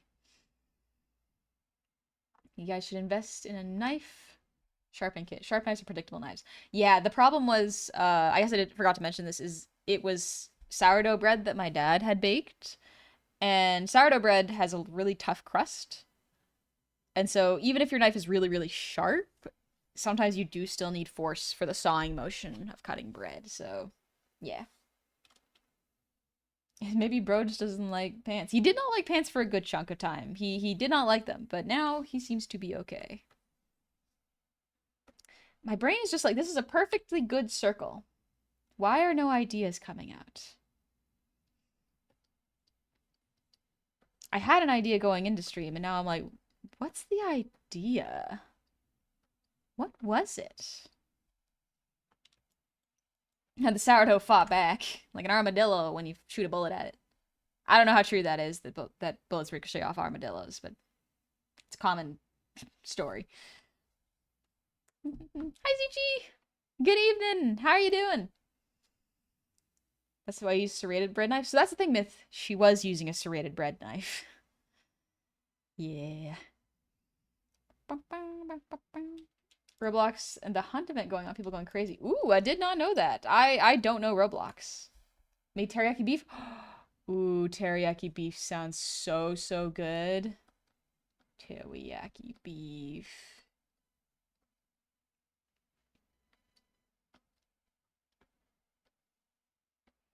Maybe I'll draw myself in an outfit that I want to have. You hungry again? Get something to eat then. If you're hungry again, get something to eat. Take care of yourself. Do I want to draw an outfit or expressions? Well, either way, we're just gonna take it easy and chill. No real plans for art today, just taking it easy and chilling. Looks like they draw so effortlessly. Thank you. Thank you. It took a lot of effort to get here, but it is a lot easier once you get there. Once you kind of know the basics and the starts of art, the little shortcuts you get, it can really, really be nice to feel it come out.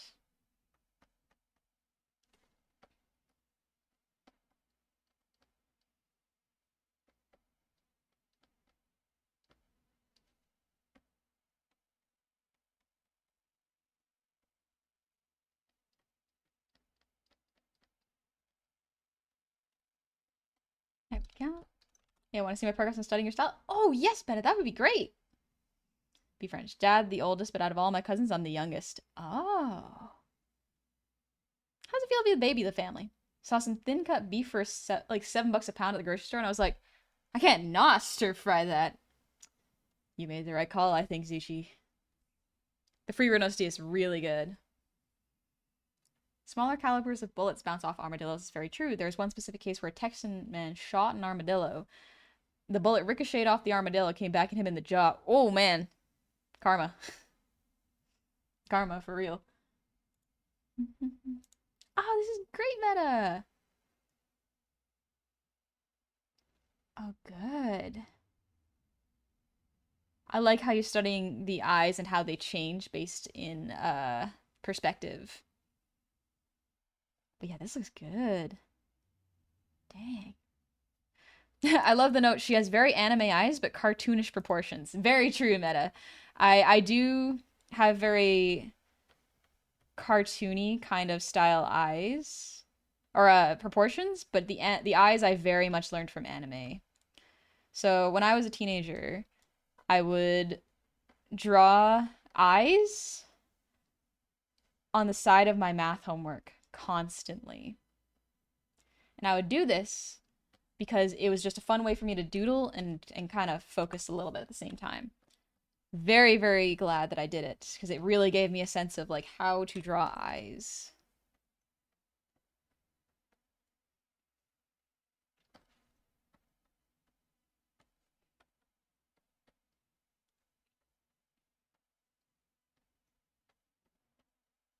Round off the chin a little bit. Bit like this. I'm drawing a little too cleanly for a rough, but I'm just having fun with it. Oh yeah, there's a pen I wanted to grab off Clip Studio, but it costs 80 Clippy. Okay, I gotta remember that. Gotta see how much Clippy I have from the login events.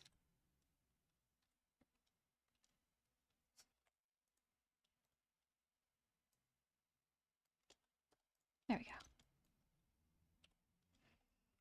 Sorry if you've answered this. I noticed that with the model, your ears default to horizontal, but when drawing yourself, they're frequently dropping. Is that a reason for that? So yes, actually, there is a reason for that. And the reason is style change. So I made this model. I started making this model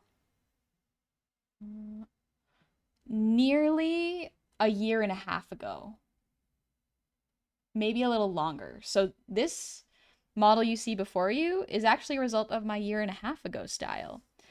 Models take a while to make, so oftentimes the model that you see currently is not the artist's most recent work. So my more recent work, instead of me having the horizontal, is closer to like here, maybe a little lower. I think I like that, but I also like the flexibility of it going up as well. It's nice. It allows me to emphasize my motions either way. I don't think I'll ever get rid of the ears moving if for goblins ever. It's just even for animal characters, like animal anime characters, it just adds an extra level of expressiveness that I think would be lacking if you did not have it, you know? Big Will, thanks for the ear wiggles. I can send you some Clippy if you need. Oh, thank you, Meta. Actually, Meta, I might share the brush with you. Where did I put it? Where did I put it? It's like 80 Clippy. It's not, I don't think 80 Clippy is too expensive, but perhaps I am mistaken. Here we go. Let me open this up. I want to see it. Yeah, it's a various sets of hatching. It's a hatching brush. So Johnny, Clippy is Clip Studio's silly little currency that you can use to buy certain brushes. I find it kind of silly. It's a kind of a difficult system. I put the number of the brush into Stream Monitor chat. It's 2118942 for the hatching brush. And I want to grab it. I want to grab it, but I don't know how many Clippy I got. Let me check. Let me look for it. That's not what I was expecting. Yeah, so Clip Studio Paint has a it's very fun. But also it's hard. It doesn't make sense sometimes with how you can get Clippy. The ears are tied to the eyebrow tracking? Yeah, Torgi, they are. Good eye. Found it. Do I have 80 Clippy? I have no Clippy. Good to know. Okay. So I'll have fun get Clippy later. I'll worry about that later. That's a later honey problem. And Firehawk, thanks for the breather redeem.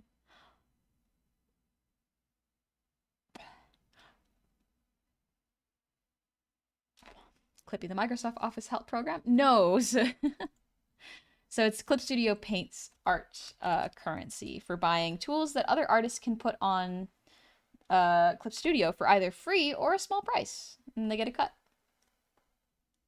I think they get a cut anyways. I'm quite certain, otherwise it wouldn't make sense. Esgarum, thank you for the resub. Happy 43 months. And Austin Calissa, thank you for the resub. Happy 5 months. That's very kind of you. If you need Clippy, I might have some. I sure as hell ain't using it. It's very kind of you. Thank you. I might take you up on that later. But yeah, it's just so I can grab a brush. It's very cool. Yeah, right? It looks like a really cool brush. It reminds me of Witch Hat Atelier's art style. Like I'll show y'all. Witch Hat Atelier. It really reminds me of Witch Hat Atelier, even if Witch Hat doesn't use the. Actually, maybe she might use the brushes, but like, look at this. Look at that. So it's that sort of hatching, and it looks so, so cool. Also, highly recommend reading Witch Hat Atelier. Very, very good story. You only get up to 50 Clippy? Oh no! But if you get 2 people to gift. Ho ho ho. Is it an anime? So it's becoming an anime, actually. I think it's releasing late 2025? But yeah. So it's right now it's just manga, but it is coming out fairly soon as an anime. Oh, the art style is gorgeous and the story is excellent. Oh, it's so good. If you like Frieren, you'll probably like this quite a bit. Honestly, it's so good. How much does 50 Clippy cost? No idea. I've never gotten into the Clip Studio stuff because you can actually make your own brushes in Clip Studio. So a lot of the times I'll either wait until the brush is free for a little bit, or I will just mess around and do it myself.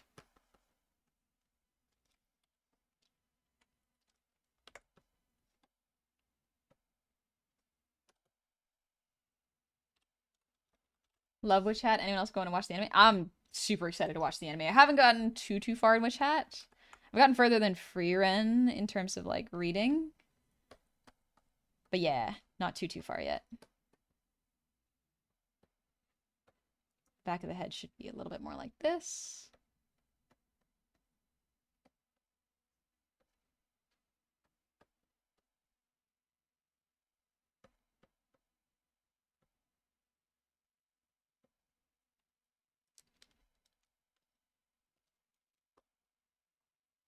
Hmm.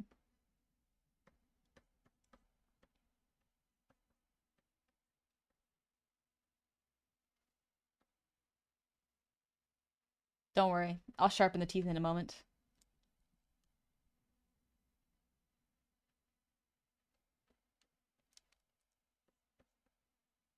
I know I was hyped for the Gachi Akuda anime. I haven't heard of that. I don't know what Gachi Akuda is. Honey, your hair looks beautiful today. What shampoo do you use? 1080p? 4K? Yeah. 1080p. Thanks for noticing. Sometimes I use 720p, but nobody notices. So it's fine.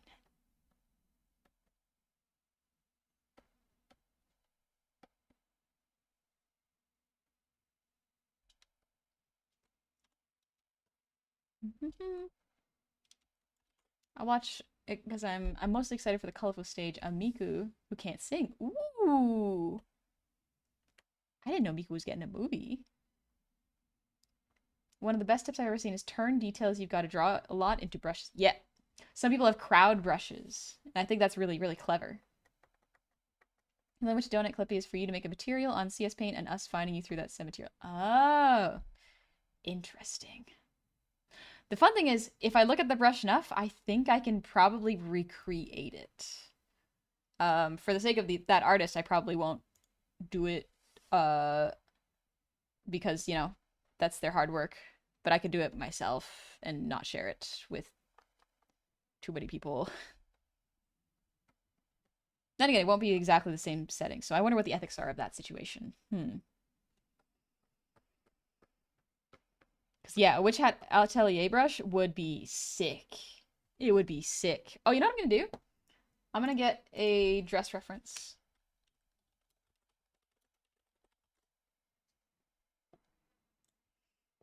I want to get...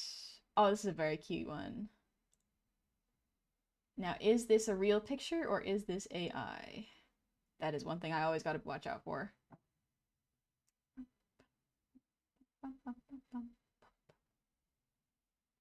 I guess I have to be more specific with the era. Oh, this is a pretty good one. I think this one's real, so let's use this one. Because I really like this dress. This one is very cute, so I'm going to use it as a reference. Like, this is a very cute dress. I love this style of dress. Genuinely would love to wear this style of dress outside. It would be so awesome. Pretty sure you're allowed to use a tool if you make it yourself, even if it's inspired by someone else. That's what I mean, Sweet Ani. I think morally I'm in the clear, Oh, this music is awesome, actually. Free Run soundtrack's good. A Dwestfowens. Hi, honey. What's the story you told? So, long story short, Tony. While I was babysitting my nephew, his mom, my sister, was at the house and she cut her finger to the bone. And so, while juggling my sweet, sweet little nephew and my sister going through shock and getting extremely faint, I had to get them into the car and drive them to the hospital, to the emergency room where I met up with my mom and she took care of her while I took my nephew to my mom's house. Yeah, basically that was my event on Thursday, and so I've been taking it real easy today and just chilling. So that's what we're doing this day. We are just going to chill and take it easy with art. But yeah, Zuchi, my sister is okay. She did not lose her finger. She just got a bunch of stitches. She's all right, thankfully. TLDR, honey sis cut her finger went to the hospital, so we vibing today. We vibing today, and probably tomorrow too, if I'm gonna be so for real. We're probably gonna be chill, taking it easy because I think my brain has processed it, but just to be safe, I don't actually know. So we're gonna go take it easy. Yeah, we love vibing. Vibing's good. Vibing's great. We love vibing here. We enjoy it very much. I need a little sippy of water. Didn't lose her finger. It was bad enough for that to be a question. I don't know if the doctor was joking, but the doctor said to her, like, well, good news. You're not going to lose your finger. And she did cut it to the bone, apparently. So that might have been a concern. Or the doctor might have just been like, yeah, don't worry. You're not going to lose your finger. I don't know. I was not there in the ER with her. So I'm very glad she didn't lose her finger either way. I'm very glad. Meta, thank you for the hydrate. Just in time.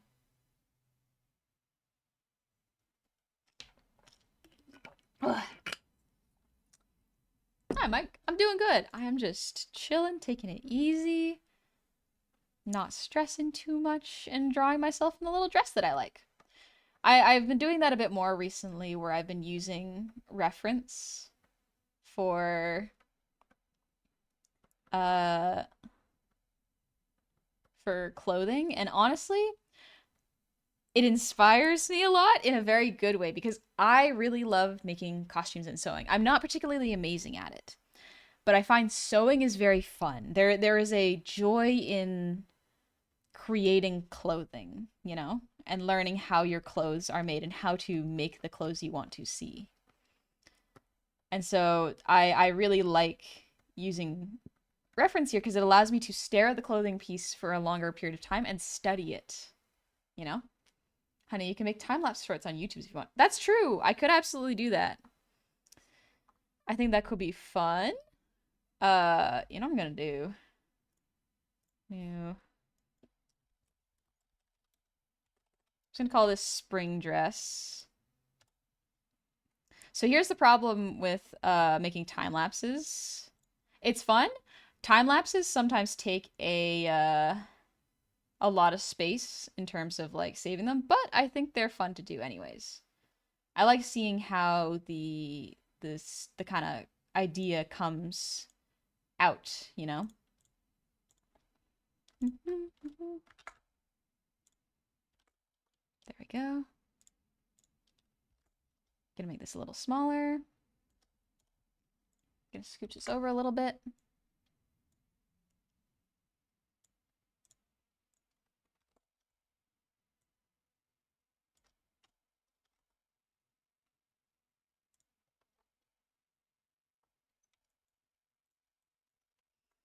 You look stunning in that dress. Yeah, I like this dress quite a bit. I didn't watch The Owl House. I binged it, I think, 15 times in a row, and I'll never get tired of it. It's quite good. I haven't watched the last episode, or the last couple episodes. I was waiting until it all came out, and then my brain forgot about it and moved on to other things, and I'm like, shoot. It's been a while. I gotta rewatch it now.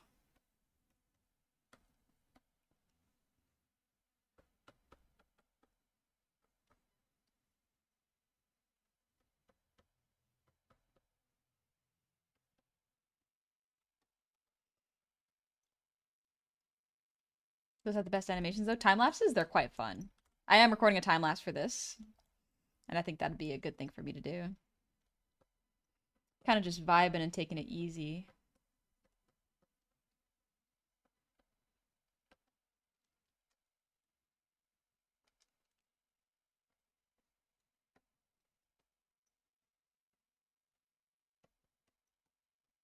Let's see.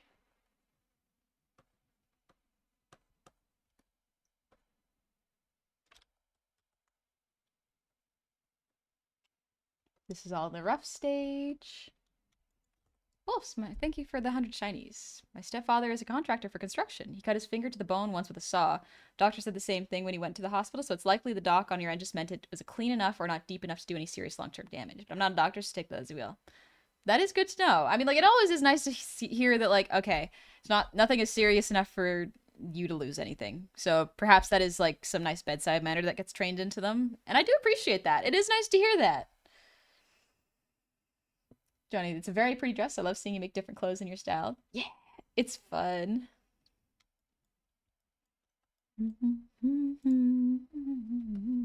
The nice thing is, since I have it in a different light, like a nice like photo light, I can do a little bit of a study for color with it. Johnny, thank you for the posture check. Frieren main theme, my beloved. I like Frieren's music so far. It's quite good.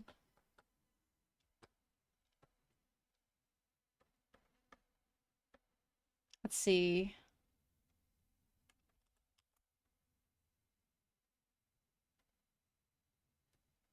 I'm trying to decide what I want to draw myself holding. I have my hands here, kind of potentially holding something. I'm thinking maybe like I could hold a book. That could be nice. Like a little... I've gotten back into reading recently, and I'm very pleased with myself for doing that. I've been losing focus when it comes to reading because my brain is so used to like instant gratification shorts where I'm just like, okay, no. Let's do something a little bit long-term gratification like. Let's start reading books again.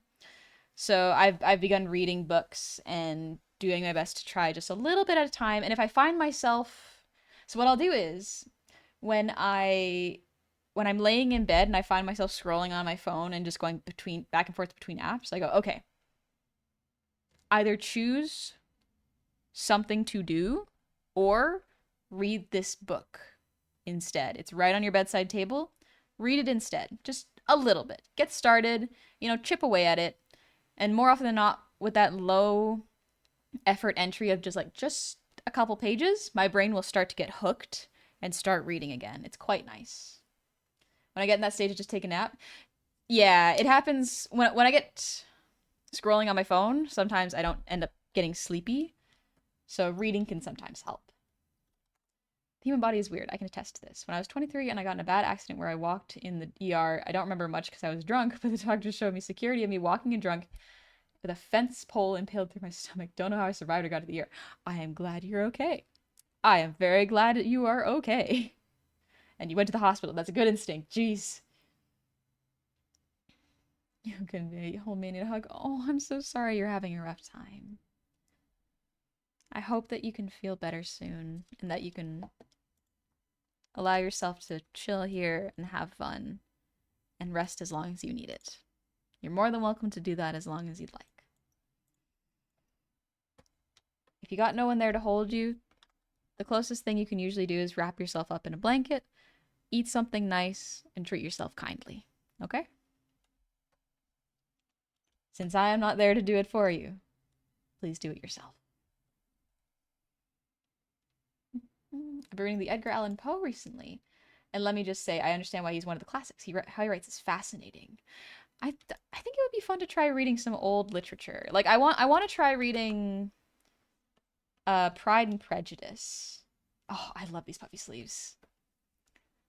If I had to dress like in one fashion, I would be really, really torn between tech wear, because sometimes some tech wear can be like exercise stuff, or Ren Fair sort of clothes. Not in a particular era, just Ren Fair clothes. I love Ren Fair clothes. Birdham, thank you for the resub. Happy 24 months. Or 20 months. Thank you. And Edward Sugar Maple, thank you for the gifted sub to Yoka AD. Thank you. And it's a good book like How Habits Are Made and How to Make Better Habits and Not Be Reliant on Other Emotions. Reading Atomic Habits. Huh. Okay. Johnny, I'm glad you're here. You're all here and alive. You could be anywhere and you chose to be here. You're all awesome and strong. Keep on keeping on, troops. We are here in this moment, and so even if it's rough, it's important to take a minute and just appreciate it. Appreciate that you are here, experiencing the world as you. That is not something that everyone can do. And yeah, it might be tough. There might be things in your life that you'd like to change and improve. And I don't think that's a reason to give up. I think if anything, that's a reason to keep you pushing forward. But also appreciate how far you've come. It's a tricky balance, for sure. There are always going to be things people want. It is in our nature to keep wanting, to keep dreaming. That's what keeps us going. I think greed is, in proper doses, good.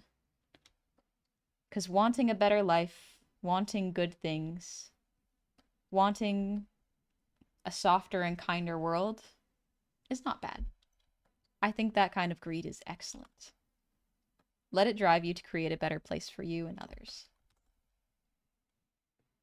Oh, dude, the front glass on my case is cracked. Oh no, that sucks, Big Will. I'm glad you haven't got any glass in you, though. Glad you noticed it. Wilson, thank you for the 145 shinies.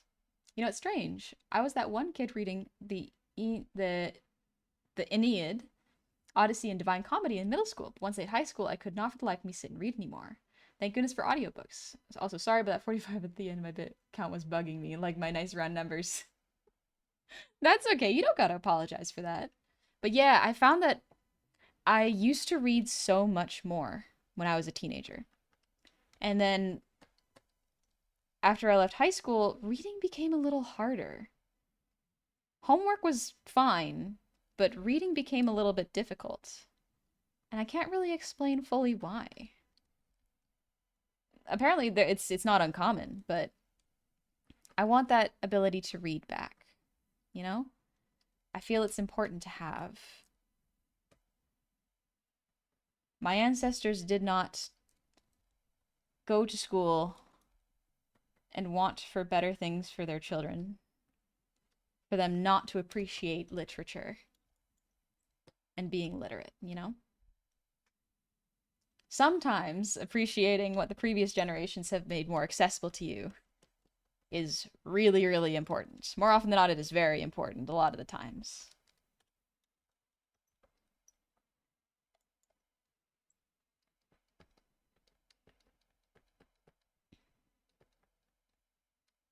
Maybe a little bit of like tea and sandwiches. That could be a nice little art piece.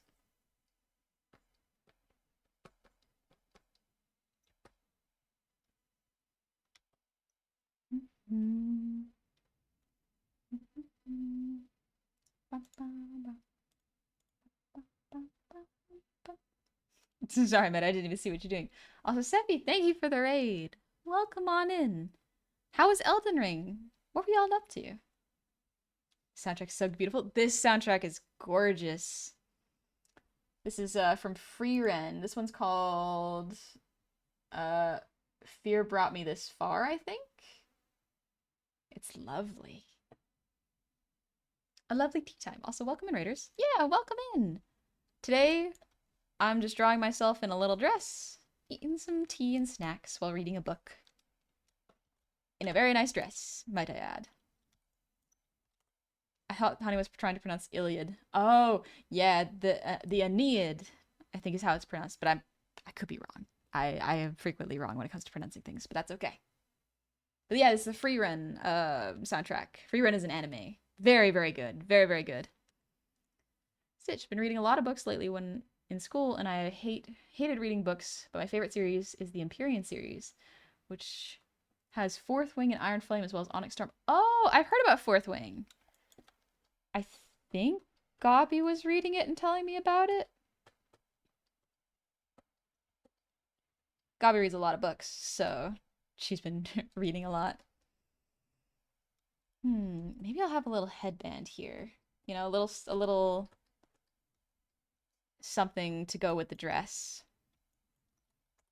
Well, son, you got it right. Oh, yes. Let's go.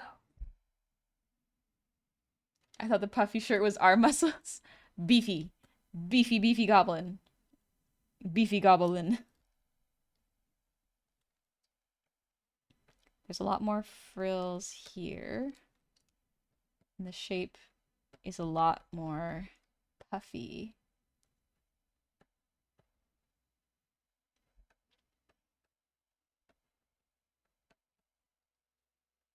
Something like that, I think. Might move the arm up a little bit.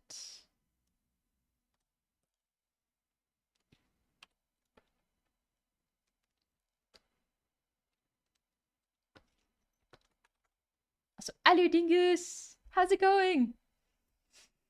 I hope you are doing well. Oh, little stretch. Hey, what is up? Hello, what's up? Hello, it's Dingus from Hellburger. Welcome on in, Dingus. In middle and high school, I read every book on Greek and Roman Norse mythology I could get. I liked reading about Greek mythology. The stories were fascinating. Join me in the gym. We'll beef you up. Let's go. I worked out today, Dingus. I did arms and lower back. It was good. It was a good time. You've heard of Pride and Prejudice. Now get ready for beef and bodice. Beef and bodice. Sorry, that's just too good. That's just too good. All right, really quick, I need to look at reference for sitting on ground with puffy skirt.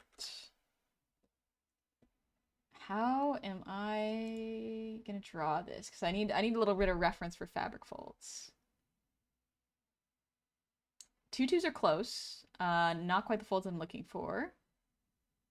Not too far off. Some of this is AI, which sucks.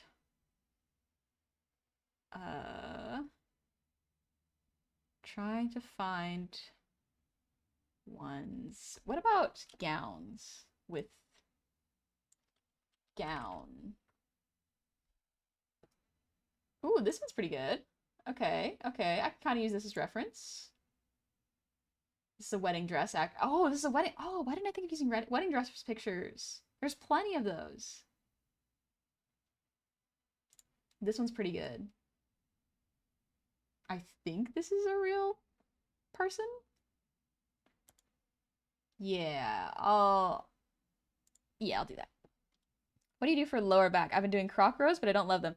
So, Dingus, I've been doing deadlifts for lower back. It's deadlifts, and I didn't get to do it today, but usually what I end up doing is weighted reverse sit-ups.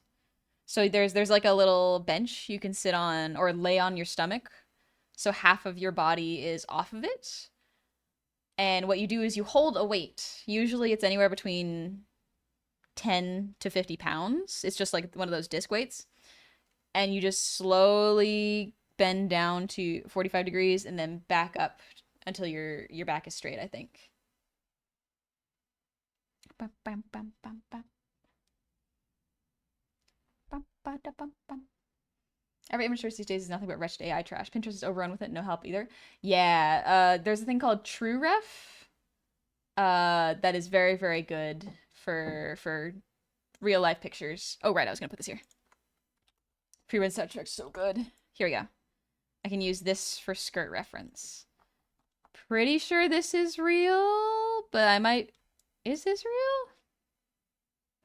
It looks real to me. Yeah. It's getting hard to tell nowadays, unfortunately. Andyman. Ladies and gentlemen, I present to you Olive Green and the Seven Elves, who instead of being minors are a K-pop band. What does that mean? What do you do for... I see, I was thinking lats. Oh, yeah. No worries, Dingy. Lats are different for sure. Where are lats again? That's... Oh, yeah, that's in the mid-back, I think. Sigmodel, what software do you use? Lots of them. It was Clip Studio to make it, Live 2D to make it, VTube Studio to project it, and VBridger and iFacial mocap to capture the face, as well as an iPhone 12 Pro. It's a lot of tech all hooked up at once. Adobe is probably AI now. That's the thing, is like I don't know. This is one of those strange ones where I'm like, I'm not sure, so let me pull another reference somewhere else. Maybe if I look at 2020, because that was before the AI boom. Think this one will work. Nope, that photo doesn't exist anymore. I'm very glad there are things like TrueRef that exist now that can really, really help. It's tricky. Let's see. Oh, I don't think this one's too bad. I think this one's fine.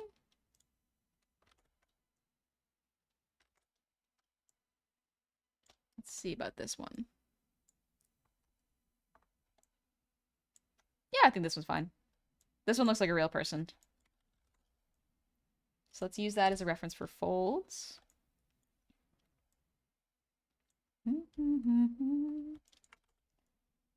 Yeah. So AI doesn't really help when you can't choose a color. I think there are so many pre-made color palettes that you can absolutely try to use. Yeah, this one looks more like a real person. Did you upgrade to 4.0 for Clip Studio? No, I haven't upgraded to 4.0. I just got 3.0, and so I'll probably wait a little bit to get any newer version of Clip Studio, but I've heard really good things about Clip Studio 4.0. Like there's a really cool mesh warp you can kind of use. Very, very cool. Also, hello, Tia. I see you. I hope you're doing good.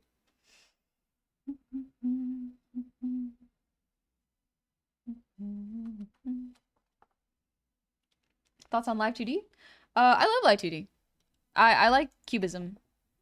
It's a very, very cool program and it allows you to make VTuber models, so I'm a fan personally.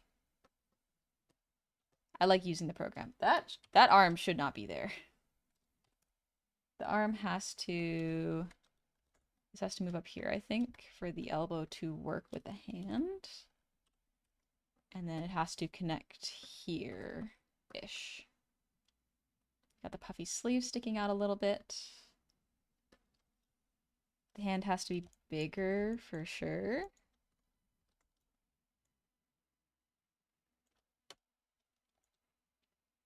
And now time to reference the skirt. So we have the legs underneath. So the hip bones. We're gonna have the legs sort of side saddle sitting almost. It's behind the leg here. This is just really rough so that I can see what the anatomy is going to look like underneath. A little too high. This looks a bit closer. Good. I gotta see what they changed before I jump ship. Yeah, there's a lot. Definitely take a look before you do it. Fighting a headache that's turning into a migraine, but doing some sketch work for a thing. I hope you're okay, Tia. But yeah, you take care of yourself. Migraines suck. They are really, really rough. Oh my gosh, Edward Sugar Maple. Thank you for the 10,000 shinies. Honey, your art is beautiful. Thank you for sharing it with us and creating an amazing community. If I can get some advice, doing the silhouette test for a VTuber model, is it more important if the bust passes the test than the full model? I think for a VTuber model specifically, having the bust pass the test is probably for the best. Having the full body pass the test is great, but really, because if you think about it, with a VTuber model, looking at mine even, you're not really going to see below the rib cage. The below the rib cage is not usually shown. So when you do a VTuber model, focusing on what is above the rib cage and putting a little extra time to design there is not a bad idea. Definitely, definitely. Tia, I'd argue thigh up personally just for more options. That's true. It depends on what the person using the model is going to want to show off. I like to show off the bust up because it allows me to get the focus of the model, which I think is the head and the face in there. the main reason for this is when I'm thinking of looking at when someone's talking, I'm not usually looking at their thighs or even their waist.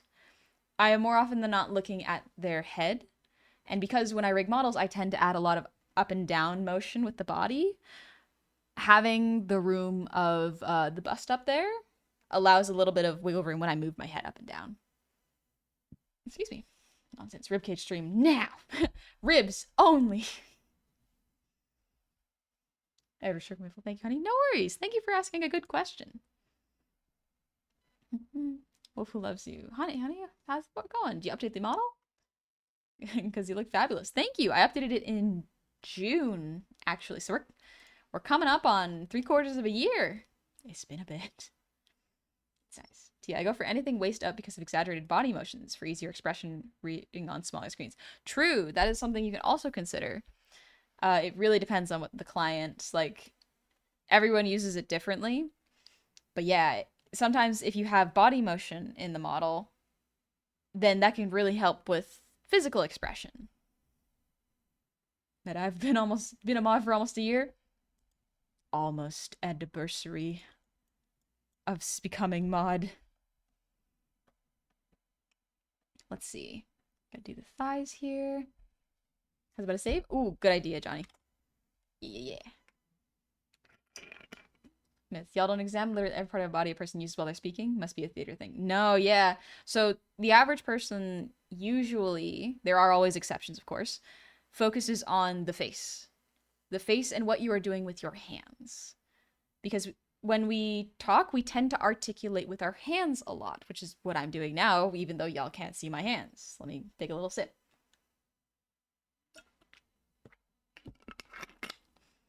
But because of the limitations of Live 2D, unless you have a bunch of hand toggles, it can be easier just to really focus on the face and the mouth. Typically, the brain is trained to look at the thing with motion. We are trained to be drawn to something that moves. That's why when you see a lot of edited YouTube videos, there's a lot of movements and cuts that seem to go to the same shot. It's because your brain likes movement. It's the equivalent of jingling keys in front of a baby. Our brains love that stuff. But it can be really bad for our attention span. Because then what if you go into a classroom and the teacher is talking? There's no cuts in real life, so it may seem less interesting than a video. The things to consider, you know? Evening, Ari. Yeah, I'm a theatrical gay. All the exaggeration. Always movement of the hands and the body. Don't know. I try only to keep eye contact for a little bit because I get shy. Eye contact? Truly a weakness of mine. Truly a weakness of mine. I am not good at it. And that's okay. I get to learn about my weaknesses. Oh my gosh, I just accidentally did the book meme. the book and the boobs meme. That's funny. Without thinking, I was like, maybe I just made myself read a book. Honey, you sweet summer child, you're so silly. Dingus, you did it? Sorry, I gotta go to Dingus's Twitter real quick. Sorry, one sec. I was just talking to Johnny about that meme.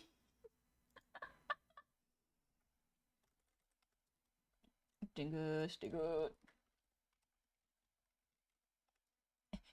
There we go. Oh, shrink. Listen, I don't gotta show it off. I can just look at it.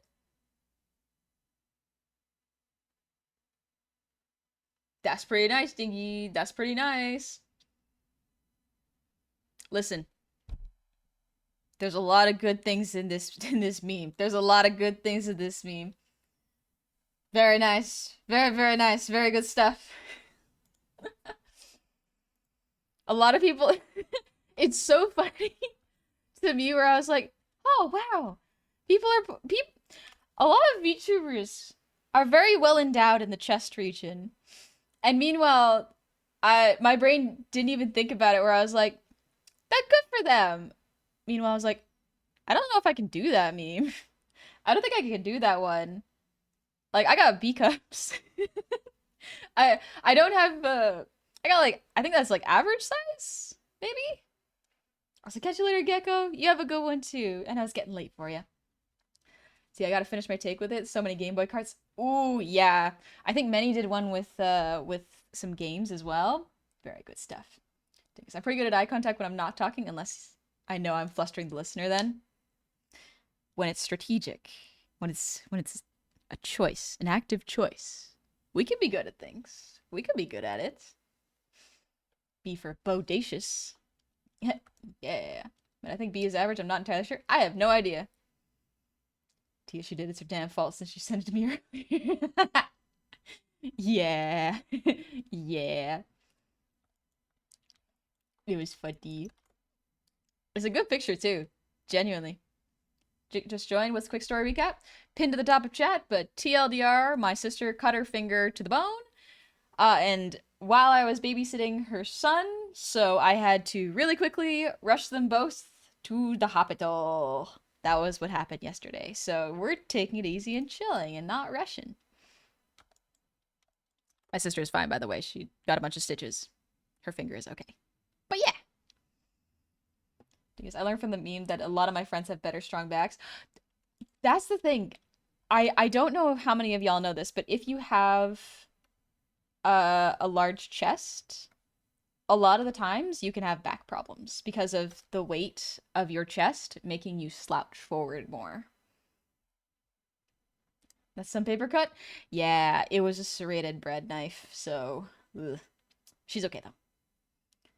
Also, may have asked Kit to help me figure out a good angle. I don't know how camera angles work.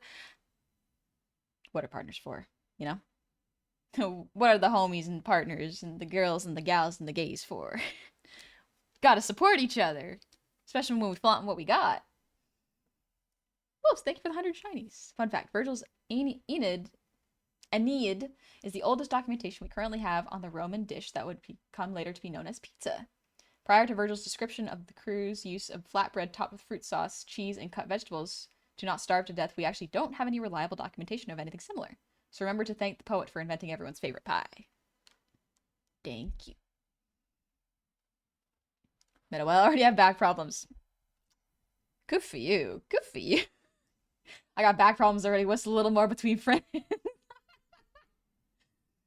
have back problems with even with a heavy chest. So since I lift up my nephew so much, I have tried to make it a routine to work on my lower back and my upper body strength as well as my thighs that I can lift him. Because he's getting heavier now. Babies get heavy really quick. Like faster than you would think. I remember when he was like 10 pounds.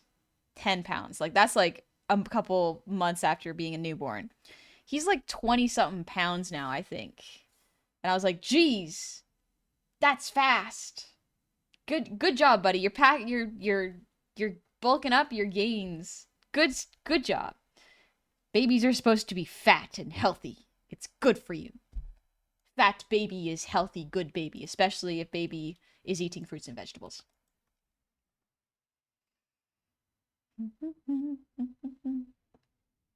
Giving Neffy uppies will be a good workout. It is. It is. It's always a nice little workout. It would have been ironic if she'd been making finger sandwiches at the time. It would have been a little ironic. Now, my favorite pie is a cutie pie. There's one on my screen right now. Oh, I take you, Tinky. Cutie pie. Tee-hee. 'Tis I. That's sweet. Go, my fat baby. Enjoy life. Eat good, kid. Children should always eat well. The children should always be eating good, healthy foods and be a little or a lot chubby because it's good for their growing bones, you know? Okay, how am I going to do this skirt? Like this. It seems to like tuck underneath here and then come back out under for the butt at least. And then drapes off of the calf here. Okay.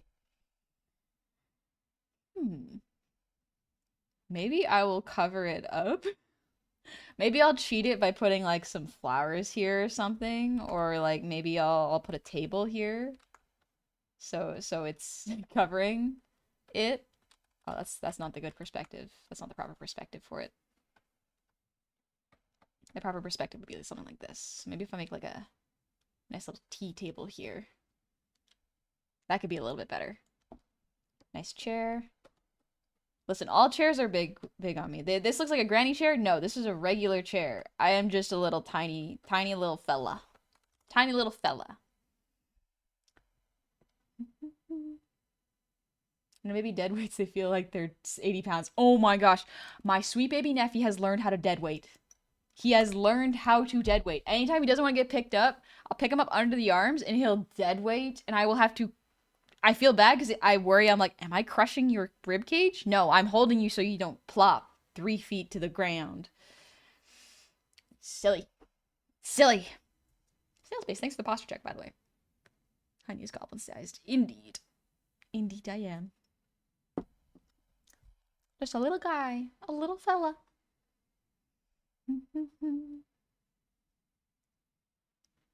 Fat Baby is also cute. Fat Baby is adorably cute.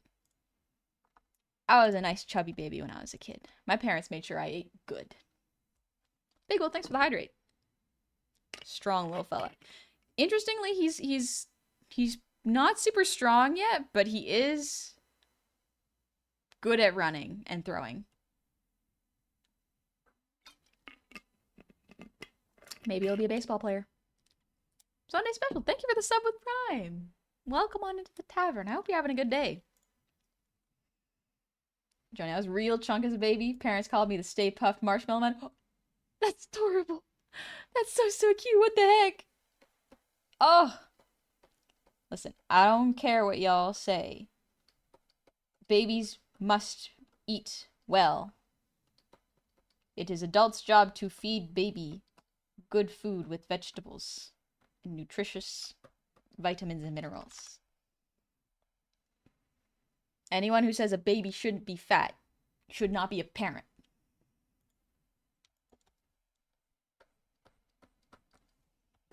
Laughter of a child's blessing to hear, unless it's at night. You are sleeping.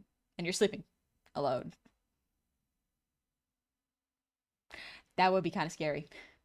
Joey Alicious, thank you for the sub with Prime. Welcome into the tavern. Thank you. Oh, Mallory Archer. Exactly. Exactly. Dad had me play Cupid in an opera when I was 2. That's adorable. Oh my gosh, that is adorable. I hope you had fun. No, chairs wouldn't really have that. We're having, like, soft tea party chairs. Like ones at my grandma's house.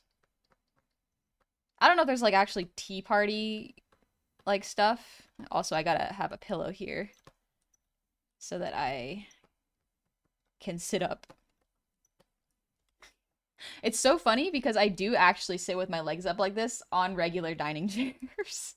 This is just how I sit.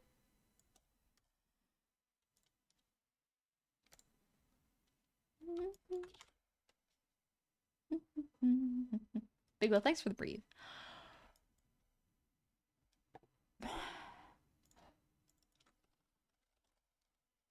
All right, let's do a little white layer. And let's do a little correction layer. I'm gonna get a quick high tea reference set. So that way I can reference it very nicely. Oh, I love these. Oh, I love these. Okay, so what we're gonna do is we are essentially gonna photo bash. For those of you who do not know, photo bashing is extremely good when you're going to commission an artist. Oop, that is so HD. So photo bashing is when you grab pictures of what you want and then put it into where you want in the art piece. Let me get a chair too, because that would be good. So if you ever want to create a character, especially without using AI, I highly recommend not using AI, because a lot of the times if you use AI for your reference, the commissioner is not going to accept your commission, because if you use AI as reference, we can't trust you to not put our work into an AI generator, so can't trust you. Interesting. So this is like rotoscoping without extra steps? Kinda, yeah. Perspective tool, go! So that's what it's called. Yeah! So when you go to art school, photo bashing is actually a great tool to help you learn. Let me see. What's a good tea set? Teapot set. And I'm gonna grab... oh, this is extremely cute. I think, yeah, I probably want this kind of teapot. Yeah, this is a pretty fancy kind of teapot. Or like the painting style is. So we're gonna put that there. This is about the perspective we want. I might cheat the perspective a little bit. Make the teapot about this big. Put it underneath. And we're going to turn down the opacity a little bit. Turn up the opacity here. And essentially I'm going to draw these and move and manipulate them into the perspectives I want. I will sit and trace literally every single way except the normal way. Yeah. Man, a problem I was having with doing digital is I would be tempted to trace, so I did the study physical then. Yeah. That's not a bad idea. Tracing is also not awful for getting the perspective for your own like personal pieces, and it can be a really good way to learn. Like this is a personal piece of mine. So I'm doing this for fun and for learning. I am learning how the fabric folds in the dress, and I am learning how the perspective of this should look. Because if you look at this, the perspective of this, the dish, is not the same perspective as this. So a fun little trick that I like to use, which I would love to show y'all right now, so let me do that, is I'm going to use the ellipse tool, and I'm going to get kind of close to the perspective of the plate. So now if you look, this is, let me just do this so you can see better. This red circle is almost the perspective of this plate. Let's get a little closer now. This is pretty close. So this is going to be our reference circle. I'm going to use it for pretty much everything in this table and tea set. So I've copied it and I'm going to move it around, and we are going to move it like this. So now we can see the dish here isn't quite the right perspective. See how with this dish, the circle is much thinner? We actually want it to be thicker. So that's what we're going to use this for. We are using this circle as a reference. Also, welcome on in, Monday's Child. Thank you for the raid. Welcome on in. I hope you're having a good day. Oh, you're also playing Elden Ring. Someone earlier was playing Elden Ring. I think it was Sephi, I think was playing Elden Ring. Welcome on in. And thank you for the ear wiggles, Johnny.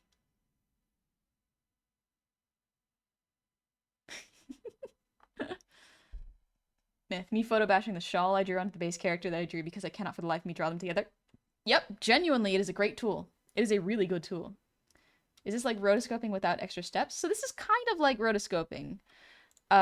Instead of just copying what you see, though, I am using this to use for perspective checking. I am checking the perspective of things to make sure that they look correct.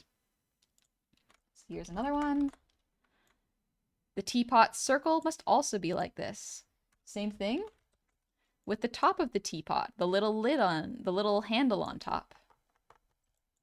It would be like this. It looks too flat in the picture right now, but it would be a little taller. Same thing with the bottom of the teapot. It must match the top. So this is how I check perspective. It's not the most efficient way, but it is a fairly reliable way. Now, here's the tricky thing with perspective and items. If you do everything perfectly like this, it will look unnatural and uncanny. Is there a way to get around this? Yes and no. Yes, because there is a way to get around it. And the answer is you just have to make some of the perspective wrong on purpose, but in a natural appearing way, which is why backgrounds and items are so difficult for me, because the perspective is really important. If everything looks too perfect, it can sometimes look really unnatural, which can be what you're going for, especially if you're designing like a cyberpunk office where it's like everything is precisely placed, nothing is out of line. It can give a sense of power and control and order, but it really kills the natural feeling of a drawing, you know? If I scratch your gobble ears, promise you won't bite my hand off? No promises. Pet at your own risk. Anyway, Hamels with Needle, thank you for the resub. Happy 21 months, welcome back. Perspective is one part doing correctly, two parts futzing around with it until it clicks in your brain. Yep. It is tricky. I'm also going to use this for the table. Because don't forget, there is also a tea table in this piece. All right, not bad. Not bad at all. I can make this a slightly different color so that I can see it better. There we go. And now we just go from there. I'm not going to draw all of the snacks exactly the same. I am going to copy some of them, but we're not going to copy completely off of this. Tricky. I like Tricky's emotes. They're cute. Best part in learning any art is when you can start breaking rules and doing things wrong on purpose. Yeah. It's tough, but it's good. Sindel, I feel like Elden Ring is difficult and there's a learning curve, but I also think it's more forgiving than Bloodborne. Yeah. Elden Ring is probably the best introduction to Souls games that I would tell people to do. Please. Because I think it is the most optimized gameplay-wise for new beginners. And if they like it, they can go backwards, understanding that the gameplay is less optimized, but it's still a really enjoyable experience. However, if you want to start from the beginning with a little bit of a difficult start, but a rewarding one, and then go to the easier ones, Dark Souls Remastered is probably the best one to start with. That's the first game I played. That was my first video game, was Dark Souls Remastered, and I loved it. To be fair, that also means that I didn't really have a metric for what made a good game. It was just the first video game I played, so I just really liked it. I just really, really liked it. It was great. Big swords and armor and fantasy creatures. And really, really cool maps and environments. And bosses. It was great. Genuinely love the model. It's one of the more expressive I've seen. The mouth movements are fantastic. Also, Elden Ring is the easiest by far. Highly agree. Yes, thank you. Critic of Innocence. It's been a bit. How you doing? So I do want to commission for a model sometime, but I can't really draw well. Any other ways to help get your idea down for the artist? Yes, Critic of Innocence. So, I was talking about it earlier, but photo bashing is really, really good, as well as sort of making a mood board. So a mood board is just a file like this, or a flat image like this, with pictures of what you want in it. You can do this for VTuber models, you can do this for commissions, and you can kind of do it however you want. So what I'm doing, for example, is I am putting the dessert plates and the tea sets on the table that I want it to be on. So I am using them as reference for what I want, you know? And it is very helpful for me as an artist to see what a client wants right there, because usually artists will know what to change in order for it to not be copying and using it as reference instead. But yeah, highly recommend you do that. How do I reconcile my love for cute goblins and my love for TTRPGs? Indulge. Do it. Indulge in your love for goblins and TTRPGs. Have fun with it. Life is short, you know? Alright, plates, table, me, and let's actually do features. And then head and body. And that's what I'll do for the base.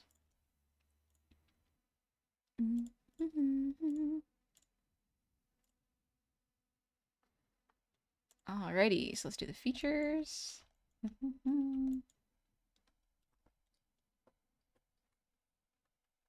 There we go. Empress Honey, do it. Do it. Do it. I guess they're more like wizards because they have to study their medium. Because artists are sorcerers, the highest magnitude. Background artists are wizards. I don't know how they do that. I don't know how they do what they do, but they do it so well. I am not a background artist. I am definitely a character artist. Backgrounds are so, so important. You need a world for your characters to inhabit a lot of the times, especially in a visual medium. A visual medium. I sounded like Laszlo for there for a second. Jade of Nest, thank you for the sub. Welcome on into the tavern. Happy Friday to you. I hope you're doing well.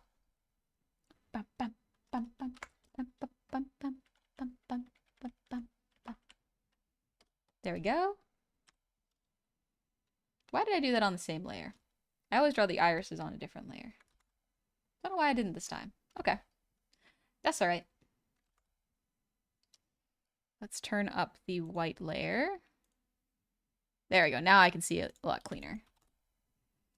Ram Dragon, back on the perspective thing. Rather than doing it wrong, like you said, the perspective should be exaggerated more than photos. Cameras don't focus perspective at the same as eyes do. Okay. Didn't know that. Good to know.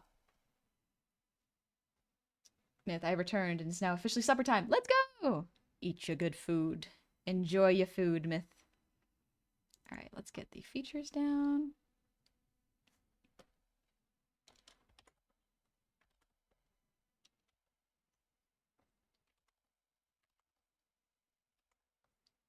We need a thinner pen.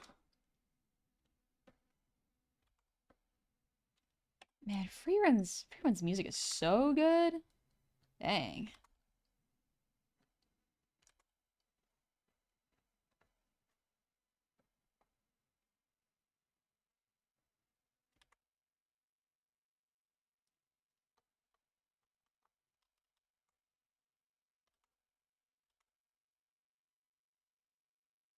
That's pretty good. Okay. Let's do the lashes now.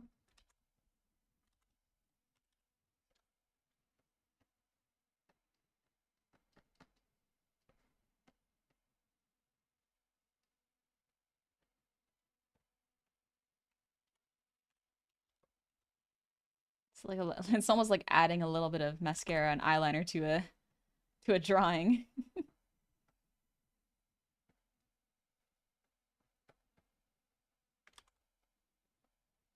There we go. Hey Jeff, welcome in. How you doing? I understand to not use AI images for referencing or for commissioning art. What about something that is difficult to explain? Please excuse the question. I need clarification on where to draw the line. No worries, Majestic Grain. So generally, I would not use AI at all. Like, at all. Because it is used off a stolen database.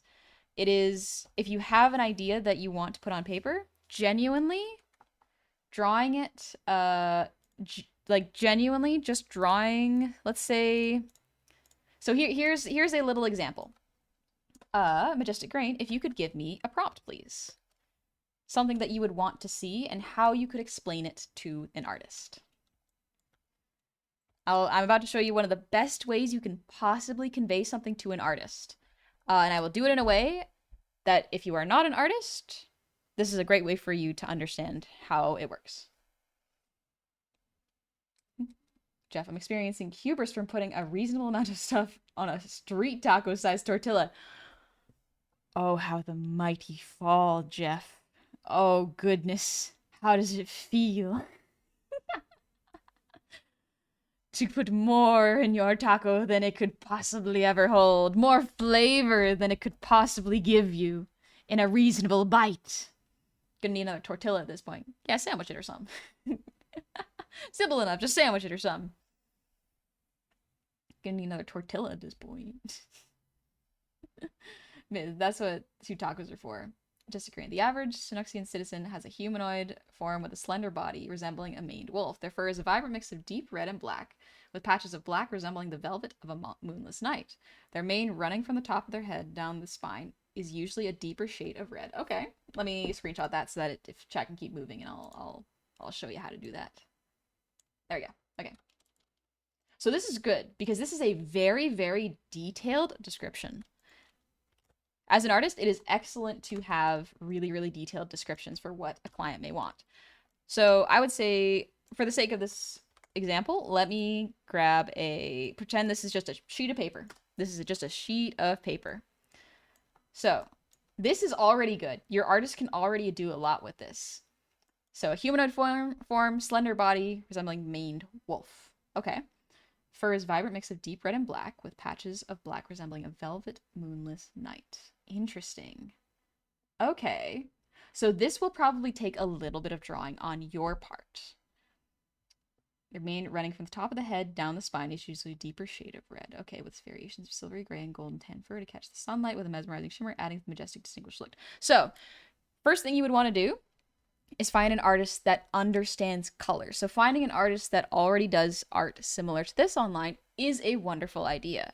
Myself, I am not specialized in fur, coloring, texturing, or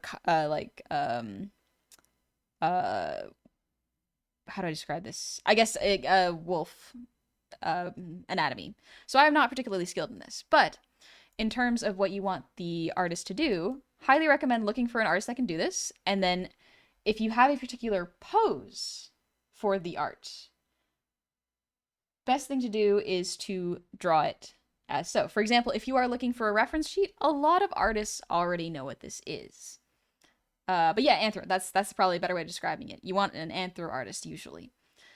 So from the description, the artist already kind of knows what the character or creature is going to look like. Now the next thing to figure out is, do you want a character sheet or do you want a particular piece? So a character sheet is kind of like what you see with VTubers, where they have the front view. Ignore the middle there. The front view, the profile view, where it's just the body, and then the 3/4, where it's like this. So this is front, this is profile, this is 3/4, so you see most of the body. And then they have maybe a couple expressions of like happy, sad, angry, here with like the color palettes of your character. That is what a character sheet is. This is one of the things that some people go to artists for, and that kind of sounds like what you're going for here. However, I think you can absolutely do this without using an AI generator, because once again, if you use AI, a lot of the times an artist will be like, that's AI, I can't trust you with art, so I cannot take your commission. That is just the reality of the situation now. However, if you are looking for a character sheet with this is a wonderful description. Genuinely, working and talking together with the artist to do this is great. If you want, for example, let's do another prompt. So I had someone follow me on Blue Sky and asked to be commissioned. Is it bad form to ignore them? No, it's actually good form to ignore them, critic. So what that is, if someone goes into your DMs and says, please commission me, it's usually a scam. It is 9 times out of 10 someone who is going to tell you they will do work, get you to pay them, and just not give you anything of good quality. So if someone, no commissioner will ever reach out to you to commission them. What a real commissioner does, or a real artist would do, is they will say, my commissions are open, and let people apply. The clients go to the artist, and then the artist selects the work, and then the artist will go, your commission has been accepted. Let's talk about what you would like, and what your expectations are, and what the payment method is. But no real artist will ever reach out to you going, commission me, commission me. More often than not, that is a scam. You do the same thing with your door-to-door vacuum salesperson. Slam the door when their face is halfway through the doorway. Yes, exactly. Do you need anything drawn? I'm starving. My dog needs a heart transplant. Blocked. That is one of those unfortunate things where it's like there are too many scams to trust, unfortunately. Even people who do have like, hey, I have medical bills I need to pay. Here are my commission prices. They will still never reach out to you for you to commission them. They will post things and wait for you to come to them. Here is more. Unique fur patterns range from simple gradients to color to bold and striking colors. Unique fur patterns such as mysterious add to the mystique and individuality of each Synoxian. Females substantially taller than males, although not muscular. So, interestingly, Majestic Grain, I would say what you need is to find out what you want the art to look like. Now, that might seem like a very difficult thing to understand. So let me explain this. Let me do this. So right now, what you are giving me are character descriptions and race descriptions, but nothing about pieces. So once again, it sounds like you are describing a character sheet like this and not a art piece. So an art piece description would be something more like, I want this particular character howling at the moon at night on a cliff with their partner. That is how you describe it to an artist. For this, it sounds like you are describing a character sheet where you want characters designed for you. So that is a little different than what we're talking about, but it's still doable. So genuinely, what you have is great. Just send it to an artist and explain to them that you want a character design or a character sheet. Let me ask you this. Putting aside the ethical questions of AI, what would you argue the financial benefits of going with an artist rather than AI? So the financial benefits are mainly that you will be supporting an actual artist, but if that's not a good enough reason for you, think about it this way. AI cannot make changes or adjustments. It can't make small adjustments. It can only make fresh, stolen art every single time.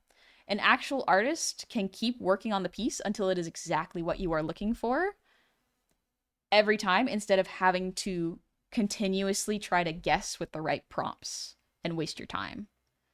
Also, with an artist, you are more than likely not going to run into copyright issues because AI generated images cannot be copywritten. So you can't actually own the design if it is AI generated.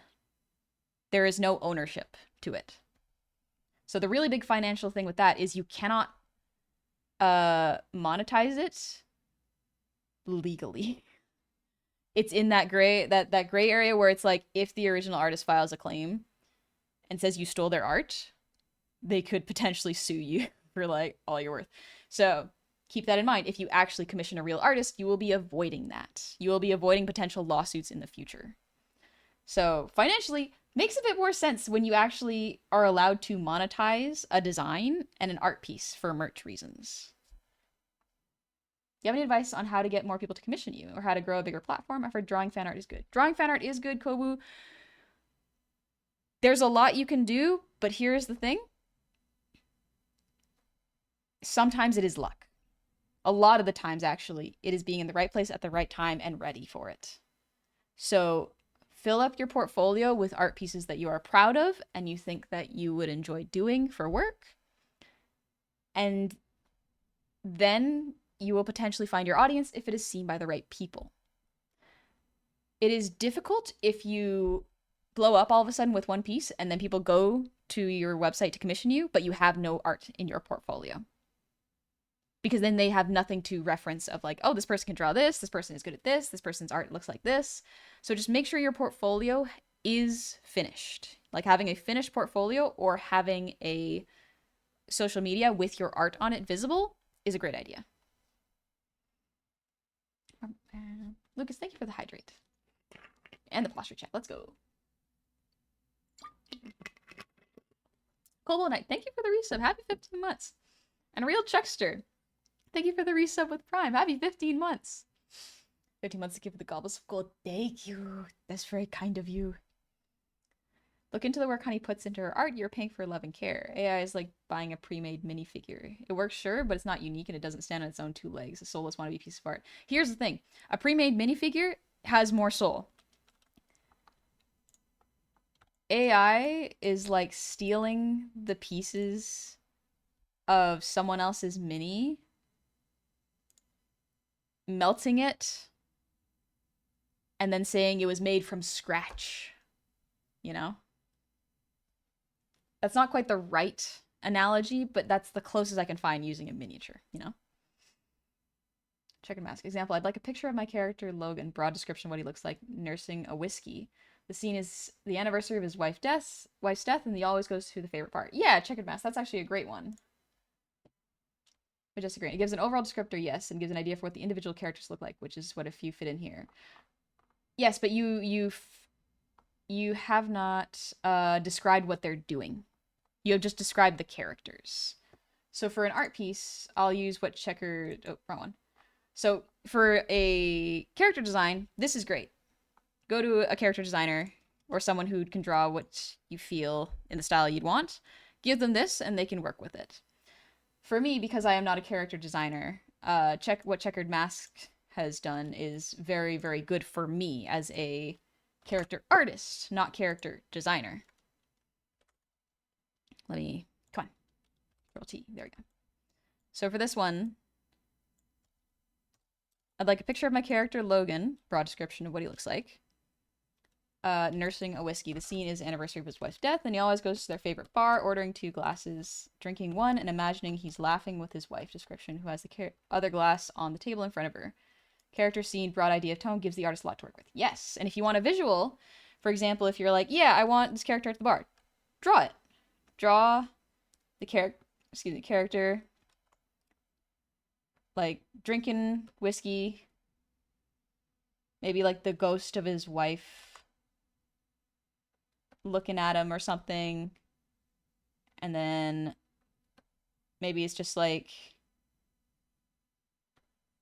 a little funeral rip wife banner,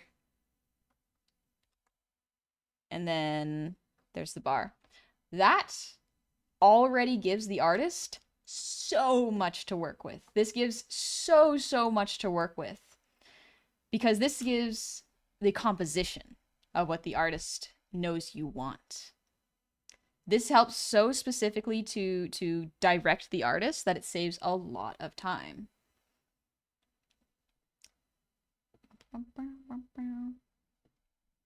Rip wife? Listen, I don't know how to draw a I didn't even spell wife right. Oh my gosh, I spelled rip wife. Banner with rip wife has some kind of energy. But yeah, genuinely, this helps the character artist so much, where it's like, oh, okay, I see the composition you're thinking of. I can see kind of what you have in mind. And then the artist can ask, like, do you want the wife to be a ghost comforting her husband? Do you want the husband to be super distressed, or do you want the husband to be like a little more composed and like grieving with acceptance or potentially denial? Like, what's the feelings? The artist can communicate with you and go like, specifically, what are you looking for, and adjust based on that. What? She did as she lived. How'd you know her name was Y? But yeah, like that's something to consider when you are commissioning an artist. Is like getting specific, and drawing stick figures like this helps so much. He's planning. Yeah, but like genuinely stick figures like this, so helpful. Don't ever underestimate how good stick figures are for starting. That is essentially how I start my art. Is like my brain puts the stick figures in there while I am drawing. So I don't have to draw them, but I know it's there. You know? Ken, wife's name is Y. I miss my wife. Also, Critic of Innocence, thanks for the 100 shinies. Art is 30% talent, 60% perseverance, 10% sheer luck. Oh, yeah. And you can always learn. Art is a skill that the more you practice, the better you'll get at it. You will have ups and downs, don't get me wrong, but you will get better at it the more you practice. I love this honey art. Thank you, Lucas. Thank you. And Stitch, thank you for the breather deem.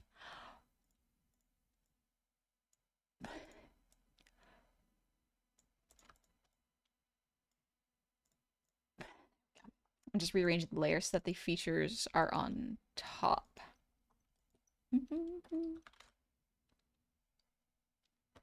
AI generated images take your work literally. They do, and they also can't make adjustments, you know?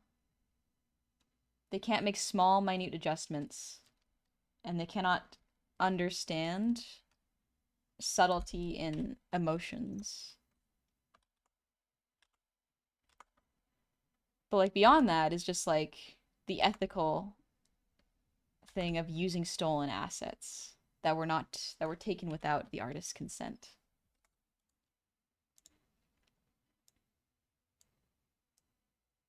It is essentially a plagiarism machine.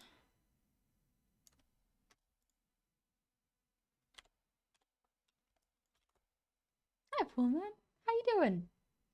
That is the biggest thing, honestly, the lack of nuance. Yeah, there's no nuance, and like the other thing is like it's stolen. Here's the thing. It's not like you're stealing from big corporations when you use AI generation. You are stealing from artists that worked hard to get good at their craft. Gizmo Bunny, thank you for the raid. Welcome on in, raiders. Oh, how is Minecraft? Hope you had fun. Minecraft is so calming. AI bros start whining when people call them out in their BS. Here's the thing. It was so funny because AI bros will get mad at you for stealing their prompts. And it's just like, homie, the irony is lost on you. You are too stupid to see the irony and understand how awful it is stealing from people. Here's the other thing to consider is AI generation very much is what it gives. It allows fascists to still degrade art, but use it for air quotes memes. There is a thing with fascism where art is very specifically devalued and kind of become censored because a lot of the times art doesn't really exist and isn't allowed to exist and profit and prosper under fascism because it is expression. And so AI generation allows fascists to create hateful memes without needing to have art skills, you know? So it's very unfortunate that, like, when you use AI generated images, I'm like, I can't tell if you are an awful person or not. So I just can't take that chance, unfortunately. Like, I don't know. I have no idea, but I know it means you have no respect for the art, unfortunately. It's really awesome art. Thank you, Gizmo. Mr. Blur, look, honey being the best ever. Thank you. It's very kind of you. Ugh. Yeah, if you express your views with art, you might reveal something about yourself or society. Here's the thing. Art will always be political. I think that is something that everyone forgets. People are like, oh, Ghibli movies aren't political. It's like, homie, Howl's Moving Castle is about how war is awful and affects everyone. Like, there's always a war constantly happening in that movie. Howl's entire thing is he's running away from being drafted because he wants to live a peaceful life. Like, that's an anti-war message. That's political, guys. Ghibli movies have a lot of messages. Princess Mononoke. It's the ethical question of, like, how much of nature should be protected in order for humans to exist when a lot of their lives rely on mining and deforestation to exist. Like, there's man versus nature, you know? Nausicaa the Valley of the Wind is literally about the horrors of nuclear war. Exactly, yeah. Plug with an apple is a success. Oh, good. Bellany, nice to catch a stream again? Yeah, it is nice. But yeah, art is one of those things where it will always be political because human beings' existences are always about how they are feeling. And when we feel the pressures of the world upon us, we express it, whether it be by drawing the horrors or drawing the things we want to experience. you know? Majestic Grain, thanks for the advice. And I do need to work on the basic individual character descriptions before I commission art pieces. I know it is a touchy subject concerning AI imaging. No worries. I do not mind having a calm, controlled discussion about it because I think it is important for people to learn. Granted, I may not be the best at explaining everything. But I feel like if people are afraid to ask the question, then they will not really get the answer they want, you know? The saying that there are no stupid questions, I feel, should apply when people are potentially doing something that may be harmful or not very ethical, you know? I think it is okay to ask those questions and have those kind of conversations. Granted, Twitch may not always be the best place for them, honestly. Because there's always people with, like, everyone's always got a bias. And it depends on what the mods are able to do and feel comfortable doing. But I like to do my best to educate people, you know? What about the argument that all art is stolen? AI doesn't ask for permission, but artists rarely seem to make the bibliographies of the references they use or credit the people they learn their techniques from. What would you say is the difference between the two? So the difference between... That's a good question, honestly. I think the difference between is AI generation is not learning. It is copying and mashing pieces together, but not in a way where it understands. Like, how do I explain this? Because this is a tricky thing to explain because even I am not eloquent enough to really explain it. But an artist going to a museum, copying a pre-existing piece and learning from it is not there to copy the piece to get the piece. They are copying it to learn what the artists before them learned. When you are learning art and referencing other art, you are not trying to copy it, you are trying to understand why it looks that way and why it looks good. You are breaking down the fundamentals of, well, why does this fold do that? Why does this fold in the marble look so smooth and correct? And then you study it and go, wait, this isn't correct, but it looks good. So why is it good to do something incorrectly and have it look good at the same time? When is it good to break the rules? When is it bad to break the rules? When do you need to combine them to get something in the middle, you know?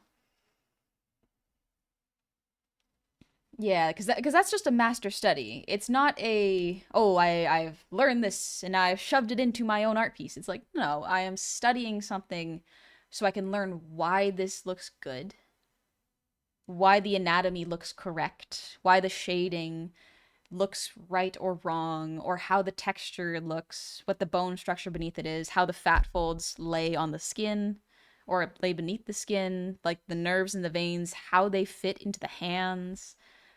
Like, there's also historical stuff to learn, like why was this color used for royalty in this time? Why were these pieces considered important to the Renaissance? Why were these pieces considered important to this culture? It's a very, very good way of understanding what makes something look good and contextually in history, why it looks good.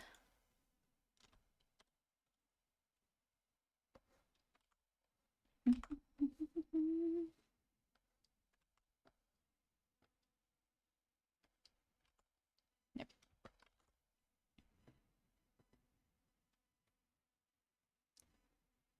Oh, Gizmo Bunny. The way I see AI is not learning. If it could learn, it would not screw up bodies or composition. It just generates things. So here's the thing. It will technically, air quotes, learn when people say, no, stop generating 15 fingers. But it's not actually learning. It is just following your commands. It is doing what a robot does, in that it gives you what you want in the most literal sense. It will not give you what you actually desire. It will give you what you want in the most flat way possible, you know?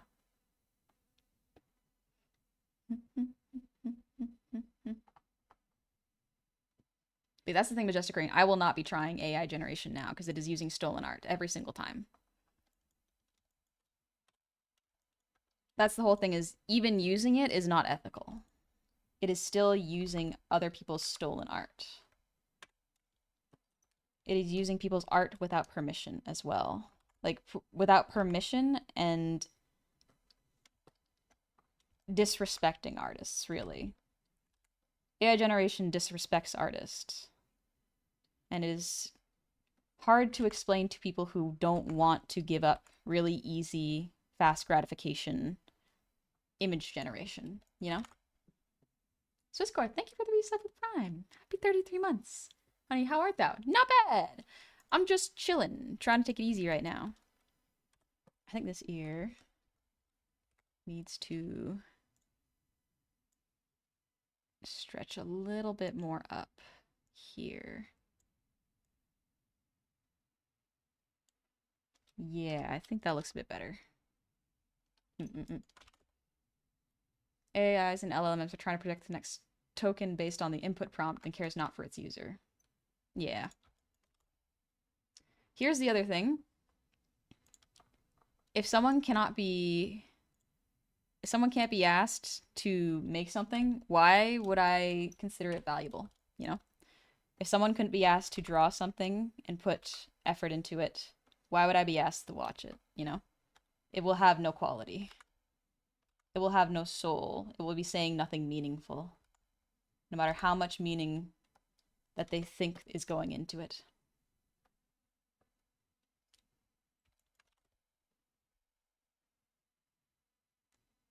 Our question that is not AI. How to draw a car? That's a great question.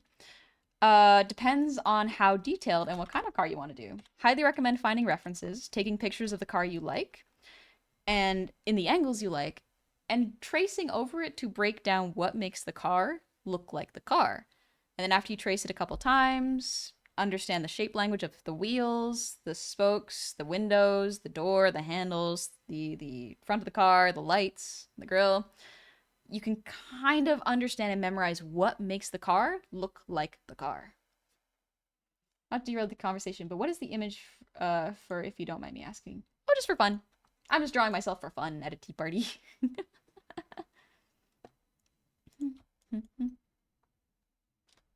If I see a really cool lighting technique or show in something, I'll make a note of it and try to pull something like that off for a similar situation in the future. But that's different than just copying one for one a set piece I see in the show.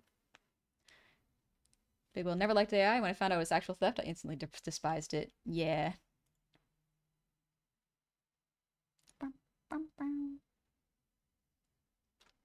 I was bored. Found you via YouTube. I love your art style, and today has been a great help with tips in my own art. Thank you. Love your model too, by the way. I hope I learned to do rigging like yours one day. Also quite enjoyed the debate of AI.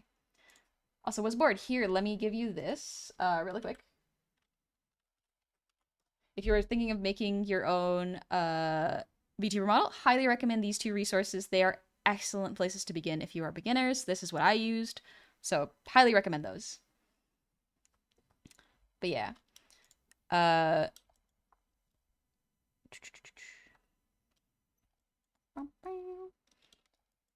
Besides the many ethical issues with AI, there's also observed resource cost, energy, water, like crypto bullshit. Here's the other thing to think about. If a computer dies, I can still do art. I still have the knowledge and training and practice and desire and drive to create. I will be creating, no matter what.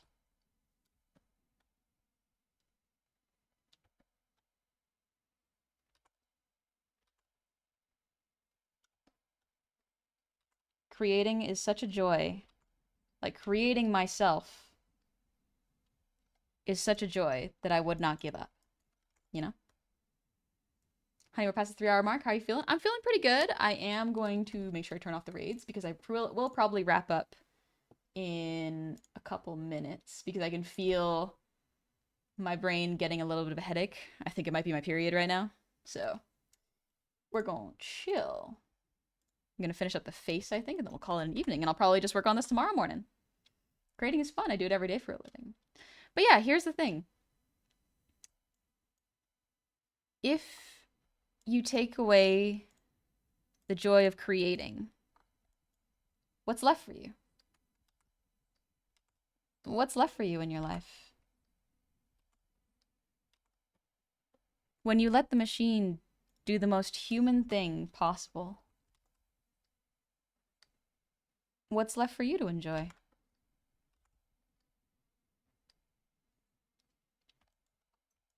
Pizza? Well, I don't think that's quite the same.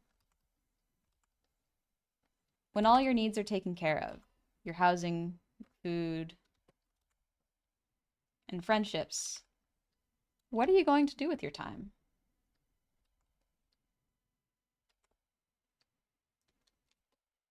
If you convince yourself that there's no point in creating because there's AI generation, then you've already lost.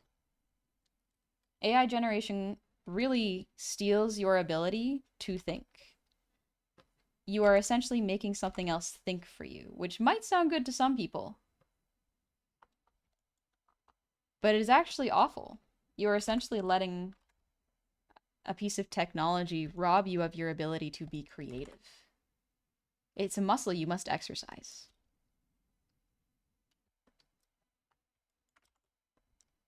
I know what you mean. Creative minds need to be fulfilled and satisfied. Yeah.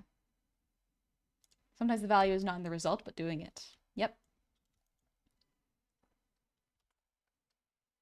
It is also hard to describe the value of a skill, you know? Especially one that is so often devalued, which is art. A lot of people are like, "Oh, art's not too important. That's just a hobby," without realizing how much art we need. All of your movies, all of your clothes, your food, cars, everything. An artist did that. An artist designed it.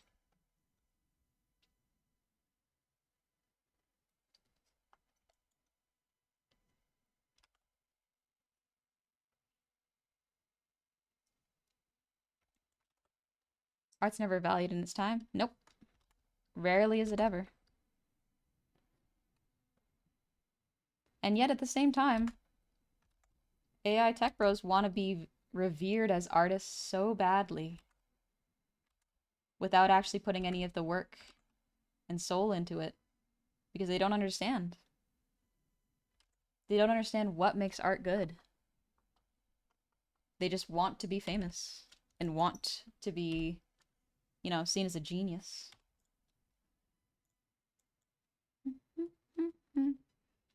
Final question, then let me ask you this. What would you say to someone who's been taken advantage of time and time again by artists? What would you say to them to convince them to keep putting their faith in artists? I would say do your research. If you have lost faith in artists, be your own artist. If you get frustrated with it, become your own artist. Create what you want to see in the world. But also, you must learn how to suss out people who will not be good. Some people are running scams. That is absolutely true. But the majority of artists are very, very good. Be communicative with the artist that you are commissioning when you get a commission. Be open and go, "Hey, I have had a bad experience with previous artists. I am hoping that this experience will have this and this and this." And then communicate with your artist and go like, "Okay, well, what can I do to make this a better experience for you?" You know? Some artists won't have the time to do that, and that is absolutely okay. But to give up on artists and demand and use their stolen art reflects more on you as a person than it does the artists. What it says is basically that you are more willing to steal than to do something correctly because it is easy. Johnny, thanks for the hydrate and posture check. Also, those two nice. Thank you for the resub with Prime. Happy anniversary to you. Charcoal. How do you draw toilets? Reference. Genuinely reference. You can sometimes find 3D models. Very good. I got scanned a few years ago and now commissioned my daughter for my PNG and emotes. Give her practice as she is learning. Yeah, that's a great idea. So a couple of things to be wary of scams. A lot of the times, if the prices are too good to be true, they are. Part of the reason is because PayPal doesn't bother with certain scams if they are below a certain price. If you are paying through PayPal, never pay through the friends and family discount unless you personally know the artist, such as your daughter or your niece, that you actually know them. Because the friends and family plan, you cannot get refunded. You will just lose that battle. Make sure that if you can, get an invoice. Check with other people's the clients of that artist. Just go, hey, what was your experience with this artist? Just email them or message them going like, I love this piece. Who is your artist? What was it like when you commissioned them? You got to do a little bit of research to really make sure that things are good. Sometimes asking other artists for recommendations is good too. You can go, hey, I know your commissions are closed. Do you have any artists you would recommend? And more often than not, because a lot of artists are friends, they will recommend someone they think is trustworthy. I mean, the friends and family thing should only be used for friends and family. Exactly. Exactly. Meta, like if you can't trust artists and you want AI, learn to draw. I've been learning and I will never use AI. Yeah. Here's the cool thing. If you learn to draw, that's great. You can slowly, once you learn how to put your ideas onto paper. Oh, that was not a good move. This line is not serving. There we go. That looks a bit better. But yeah, like, if you're ever worried, trust your gut a little bit. Like, no shame in going like, actually, before you start the work, I've decided I won't go through with it. Sorry, I just got really nervous. Thank you for your time. No harm in that, because the artist hasn't worked on it yet. They can go like, okay, I'll accept someone else's commission. Trust your gut a lot. Be a little wary and suspicious. A lot of the times what helps is a lot of artists on Twitch stream their work. So highly recommend checking out artists on Twitch and their streaming platforms, seeing how they draw, what their drawing style is, what their previous commissions look like, because normally they list that in their about sections, and go from there.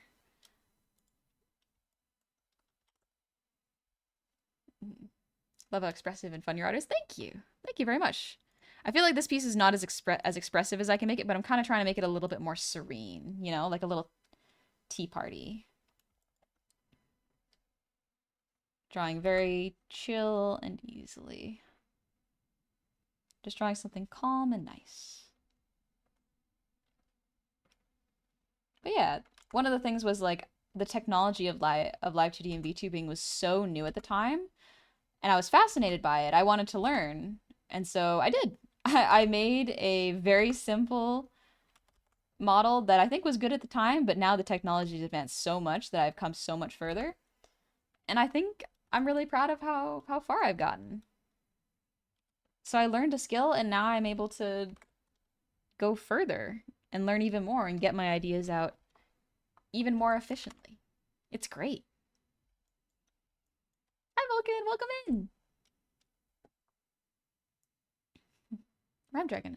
I've had to stand in front of the owner at one job where I was doing product design, sketching concepts, product photography, web design, etc. He asked, why do I need an artist again? He owned a CNC shop, but had started making his own product for sale to the public. Packaging, marketing, whatever was all outside his area of knowledge, but he was so used to using people as interchangeable tools, like his machines, that he couldn't fathom why I needed to keep making art for him. Yep. Not everyone is able to do everything. There are many things that I can't do that a lot of other people can.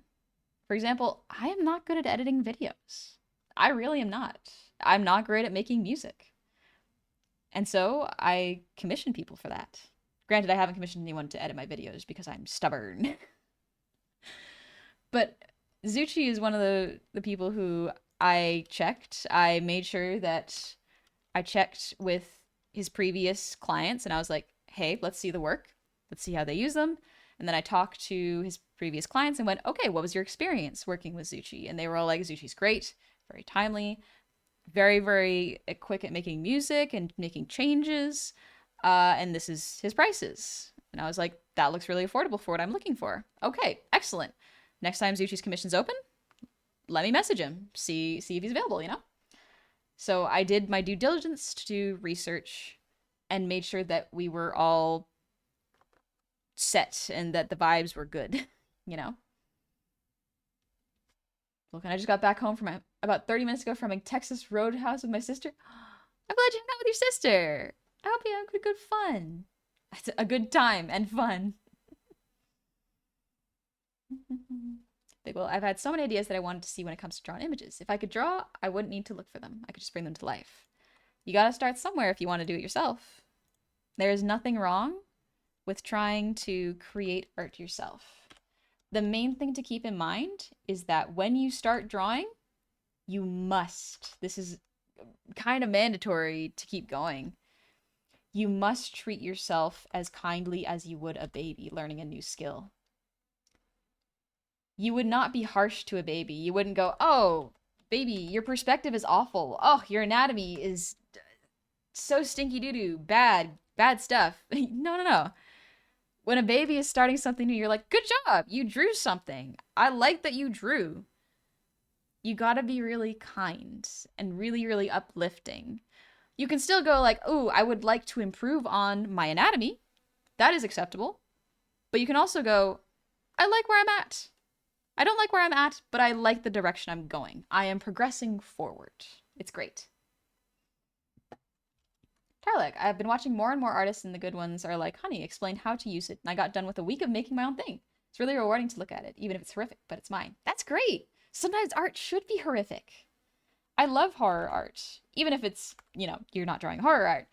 But art can be so many things. It can be horrific. It can be romantic. It can be splendid. It can be trashy. It can be so many things. It's whatever you want it to be. Art is one of the best forms of expression I think I have ever encountered. There are very few I think convey messages as strongly as art. And that's not just visual art. Music, poetry, writing. Art is wonderful. There's so much to it. And so much of it is trying to convey feelings. I think that's one of the things that a lot of the tech bros are missing is like, for art to resonate, it has to have feelings. It has to, have things that humans experience.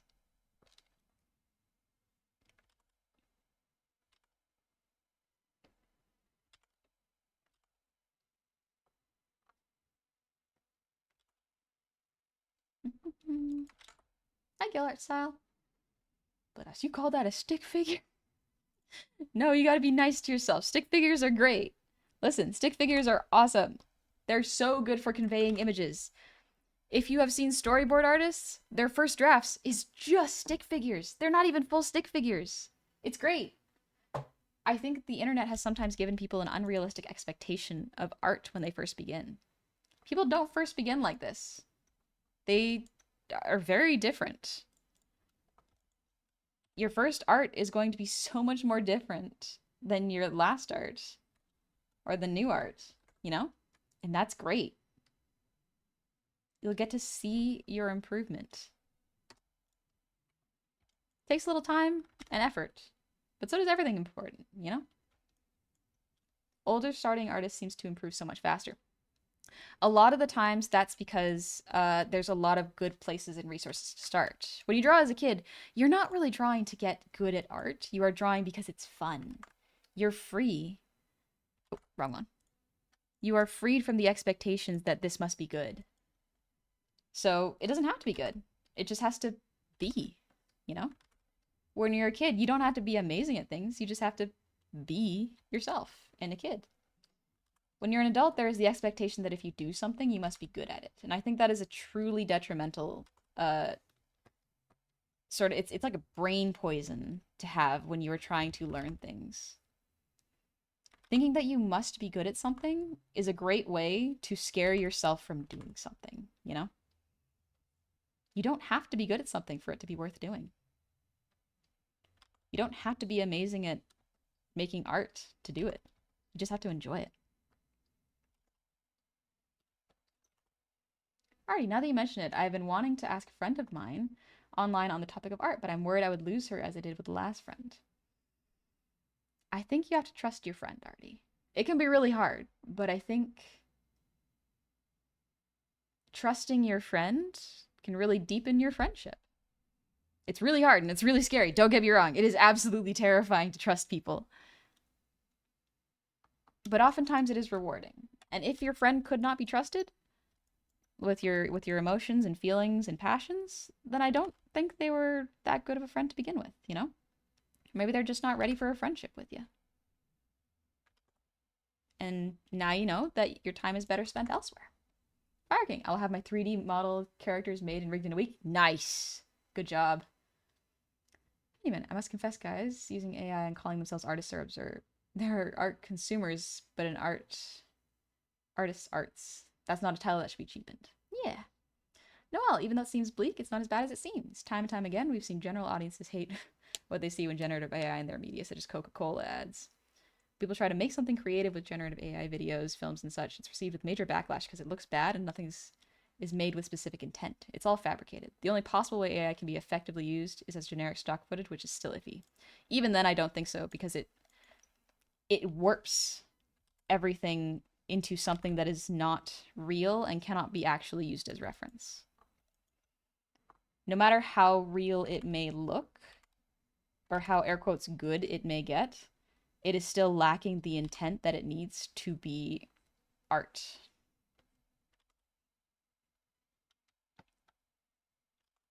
It really does show that people who use generative AI's intent is just to usually get what they want quickly and as unethically as possible.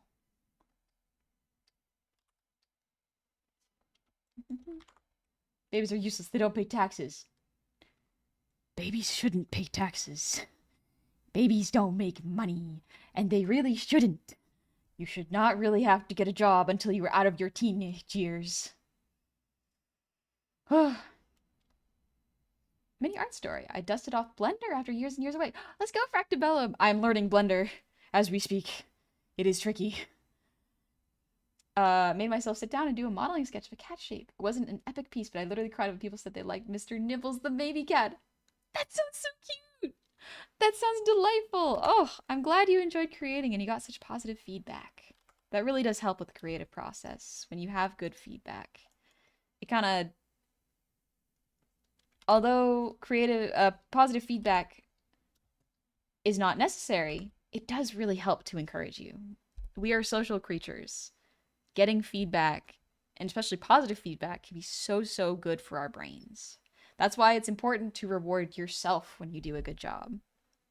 It's important. Do you have any advice when it comes to getting past artist block, honey? Yeah, Fat Dabs. What kind of art block do you have? Do you have lack of ideas? Lack of motivation? Or is what you're drawing not quite looking correct? Is it just looking bad to you? Because there's a couple, those are the three kinds. Bella, Blender is tricky. Yay, I'm excited to know you're learning it. It's big and hard and there's so many bits. There's so many hotkeys. There are so many hotkeys to the point where apparently there are memes about people who know Blender having like a poster just with the hotkeys. And honestly, I am very tempted to grab it. I am so tempted to get that poster because it looks like it would be so useful. But yeah. Yeah. That dubs. I'd definitely say lack of motivation in making my art look good. Okay, so that's great. That breaks down what kind of art block you are having. Sliver. Slowness of AI art just really sad, and the beauty of the art comes from a human putting part of themselves into their creation. Yep. There is always a part of the artist in their creation. And when there's AI generated images, there's nothing because no one put anything into it. Put the poster on Throne? Yeah, I just gotta find the poster. But also, Fat Dabs. Love the name, by the way. For lack of motivation, sometimes that can go hand in hand with making your art look good. So there's a thing called the skill curve. Let me time to pull out the old favorites, baby.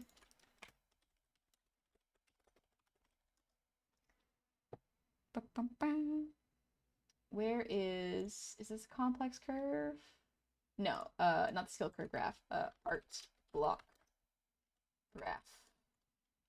Yeah, here it is. All right, so this is really good. Let me show it to y'all in here. So if your art is not looking quite correct, highly recommend looking at this. This is really good. Rip, why? So, your perceived skill and perceived lack of skill are conflicting with each other. So, your art skill is your ability to see your art. It's like, wow, my art's getting really good. I like what I see. When you are here, so the skill at making art is the blue one. The skill at seeing and evaluating your art is red. So your skill at making art is higher, and you feel good when your artistic eye is a little bit more untrained. But when your art skill goes below your perceived eye, it can feel like your art isn't coming out right. It's not quite there. It's not fitting. You can see something's wrong with it, but you don't really know what it is. Basically, you have to just wait until you get here, where suddenly your muscle memory catches up with your artistic eye. And this is the sweet spot. Pretty much this is the sweet spot when your artistic eye and your skill match. So basically, one of the reasons you may feel your art's not looking good is because your brain sees what makes good art and your body and muscle memory hasn't been able to implement it yet. Basically, your brain is ahead of your skill, and that's what makes your brain think, oh, my art's not good. But when your skill catches up to your brain, that's when your brain's like, whoa, everything's amazing. This is great. I'm a art genius. But then eventually, because this happens all the time, your art and your brain will probably meet this point again. So this is part of the art growth. Kind of like this could be so much better, but how do I do that? Exactly, Big Will. Yeah. So pretty much every artist goes through that. Like, I go through that during pieces. Like this right now, my brain is like, this is not quite right. Something about this is not quite right, especially in the eyes. But I'm still persisting because either way, I want to draw the folds in this clothes. What's this graph called? This graph is called, I just look up art block graph, and you usually find it. Like, you find a bunch of different ones. This is another really good one. This is pretty much the same graph, just color-coded a bit different. Where you can see, get big. But it's the time and ability chart, pretty much. Your perceived lack of skill is like, wow, my art sucks. Your perceived skill is when your art skill is higher than your artistic eye. But yeah, good night, Al Pacino. Whew. But yeah, I love showing off this graph because a lot of the times it's like, it's not you, but it is you. You are your own worst critic, your worst art enemy, but you're also your best art friend, you know? No worries, Fat Dabs. I hope that helps. A lot of the times, it is just gently persisting with art that helps. You can also try drawing a subject that you are not as familiar with to kind of break it up the arts in your brain. For example, if you draw taller characters, try drawing a short one. Or if you draw only characters, try drawing an object or flowers or something organic or inorganic, you know? That's one way to just keep it going. And then once your brain has relaxed and untensed, your body can sometimes catch up and your skill can feel like it's fitting again. But this is about where I said I would go before I end stream, because it is late and I stream in 12 hours. Because I stream Saturday mornings, baby. Artifice, thank you for the resub Prime. Happy 4 months. Welcome on back. I don't come across your streams often, but the company kind of vibe's always great. Oh, thank you. Thank you very much. And Dingus, thank you for the breathe and ear wiggles. Let's go.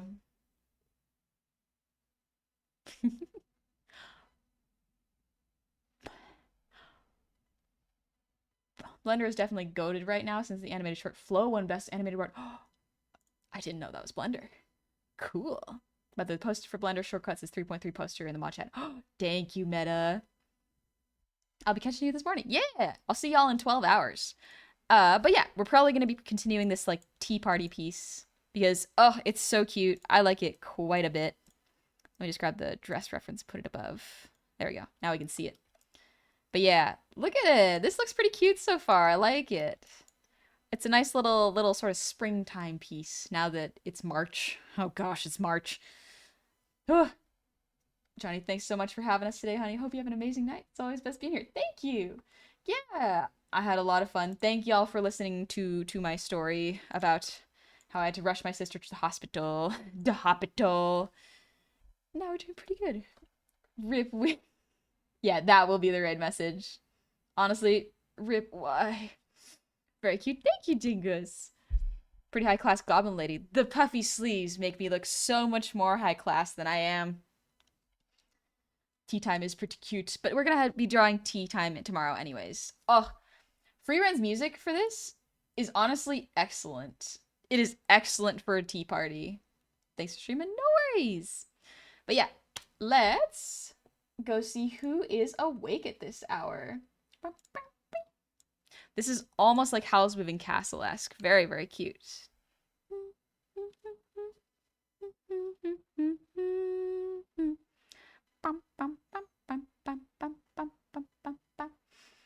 Johnny, exactly what I was thinking. Yeah. I was thinking the same thing. According to the calendar, today was the first day of spring. By the way, I want to thank you for giving good advice. No worries, Artie. I'm glad I could give some good advice. Sometimes I'm like, I don't know if this is good advice or this is just what I would do. Sometimes there's not quite a difference. But yeah.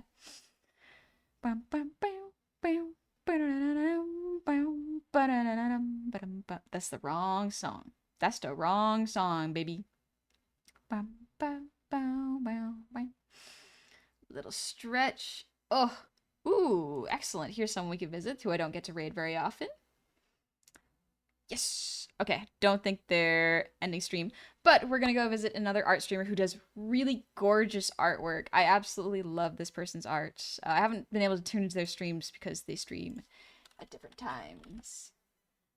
But we're gonna go visit Amanda. It's just Manda, not Amanda. I misspoke. But yeah, had a month of spring already, but my land is special. Oh, spring. What an interesting time. So neat. So cool and so fun. So just between Miyazaki movie and Lord of the Rings. Yeah, I love it.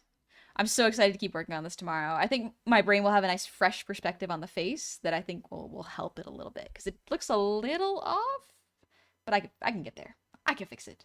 Pollen invading my lungs, slowly killing me. Perhaps you're not getting enough of it. Get an immunity to it.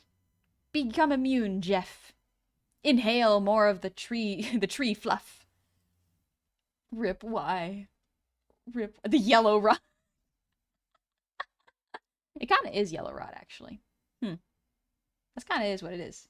I start eating the goddamn flowers. The yummy pollen. Bees turn it into honey. You're just getting it early. You're getting it unprocessed. But yeah, thank you so much for coming to stream today, y'all. I really appreciate it. I needed something nice and chill after the stressful day yesterday. Pre-ordered. That's pretty good. That's pretty good. All right, I will see y'all in about 12 hours. So we're going to be doing more art. I'll see y'all real soon. Bye-bye. Thank you for tonight. Bye-bye. Good night.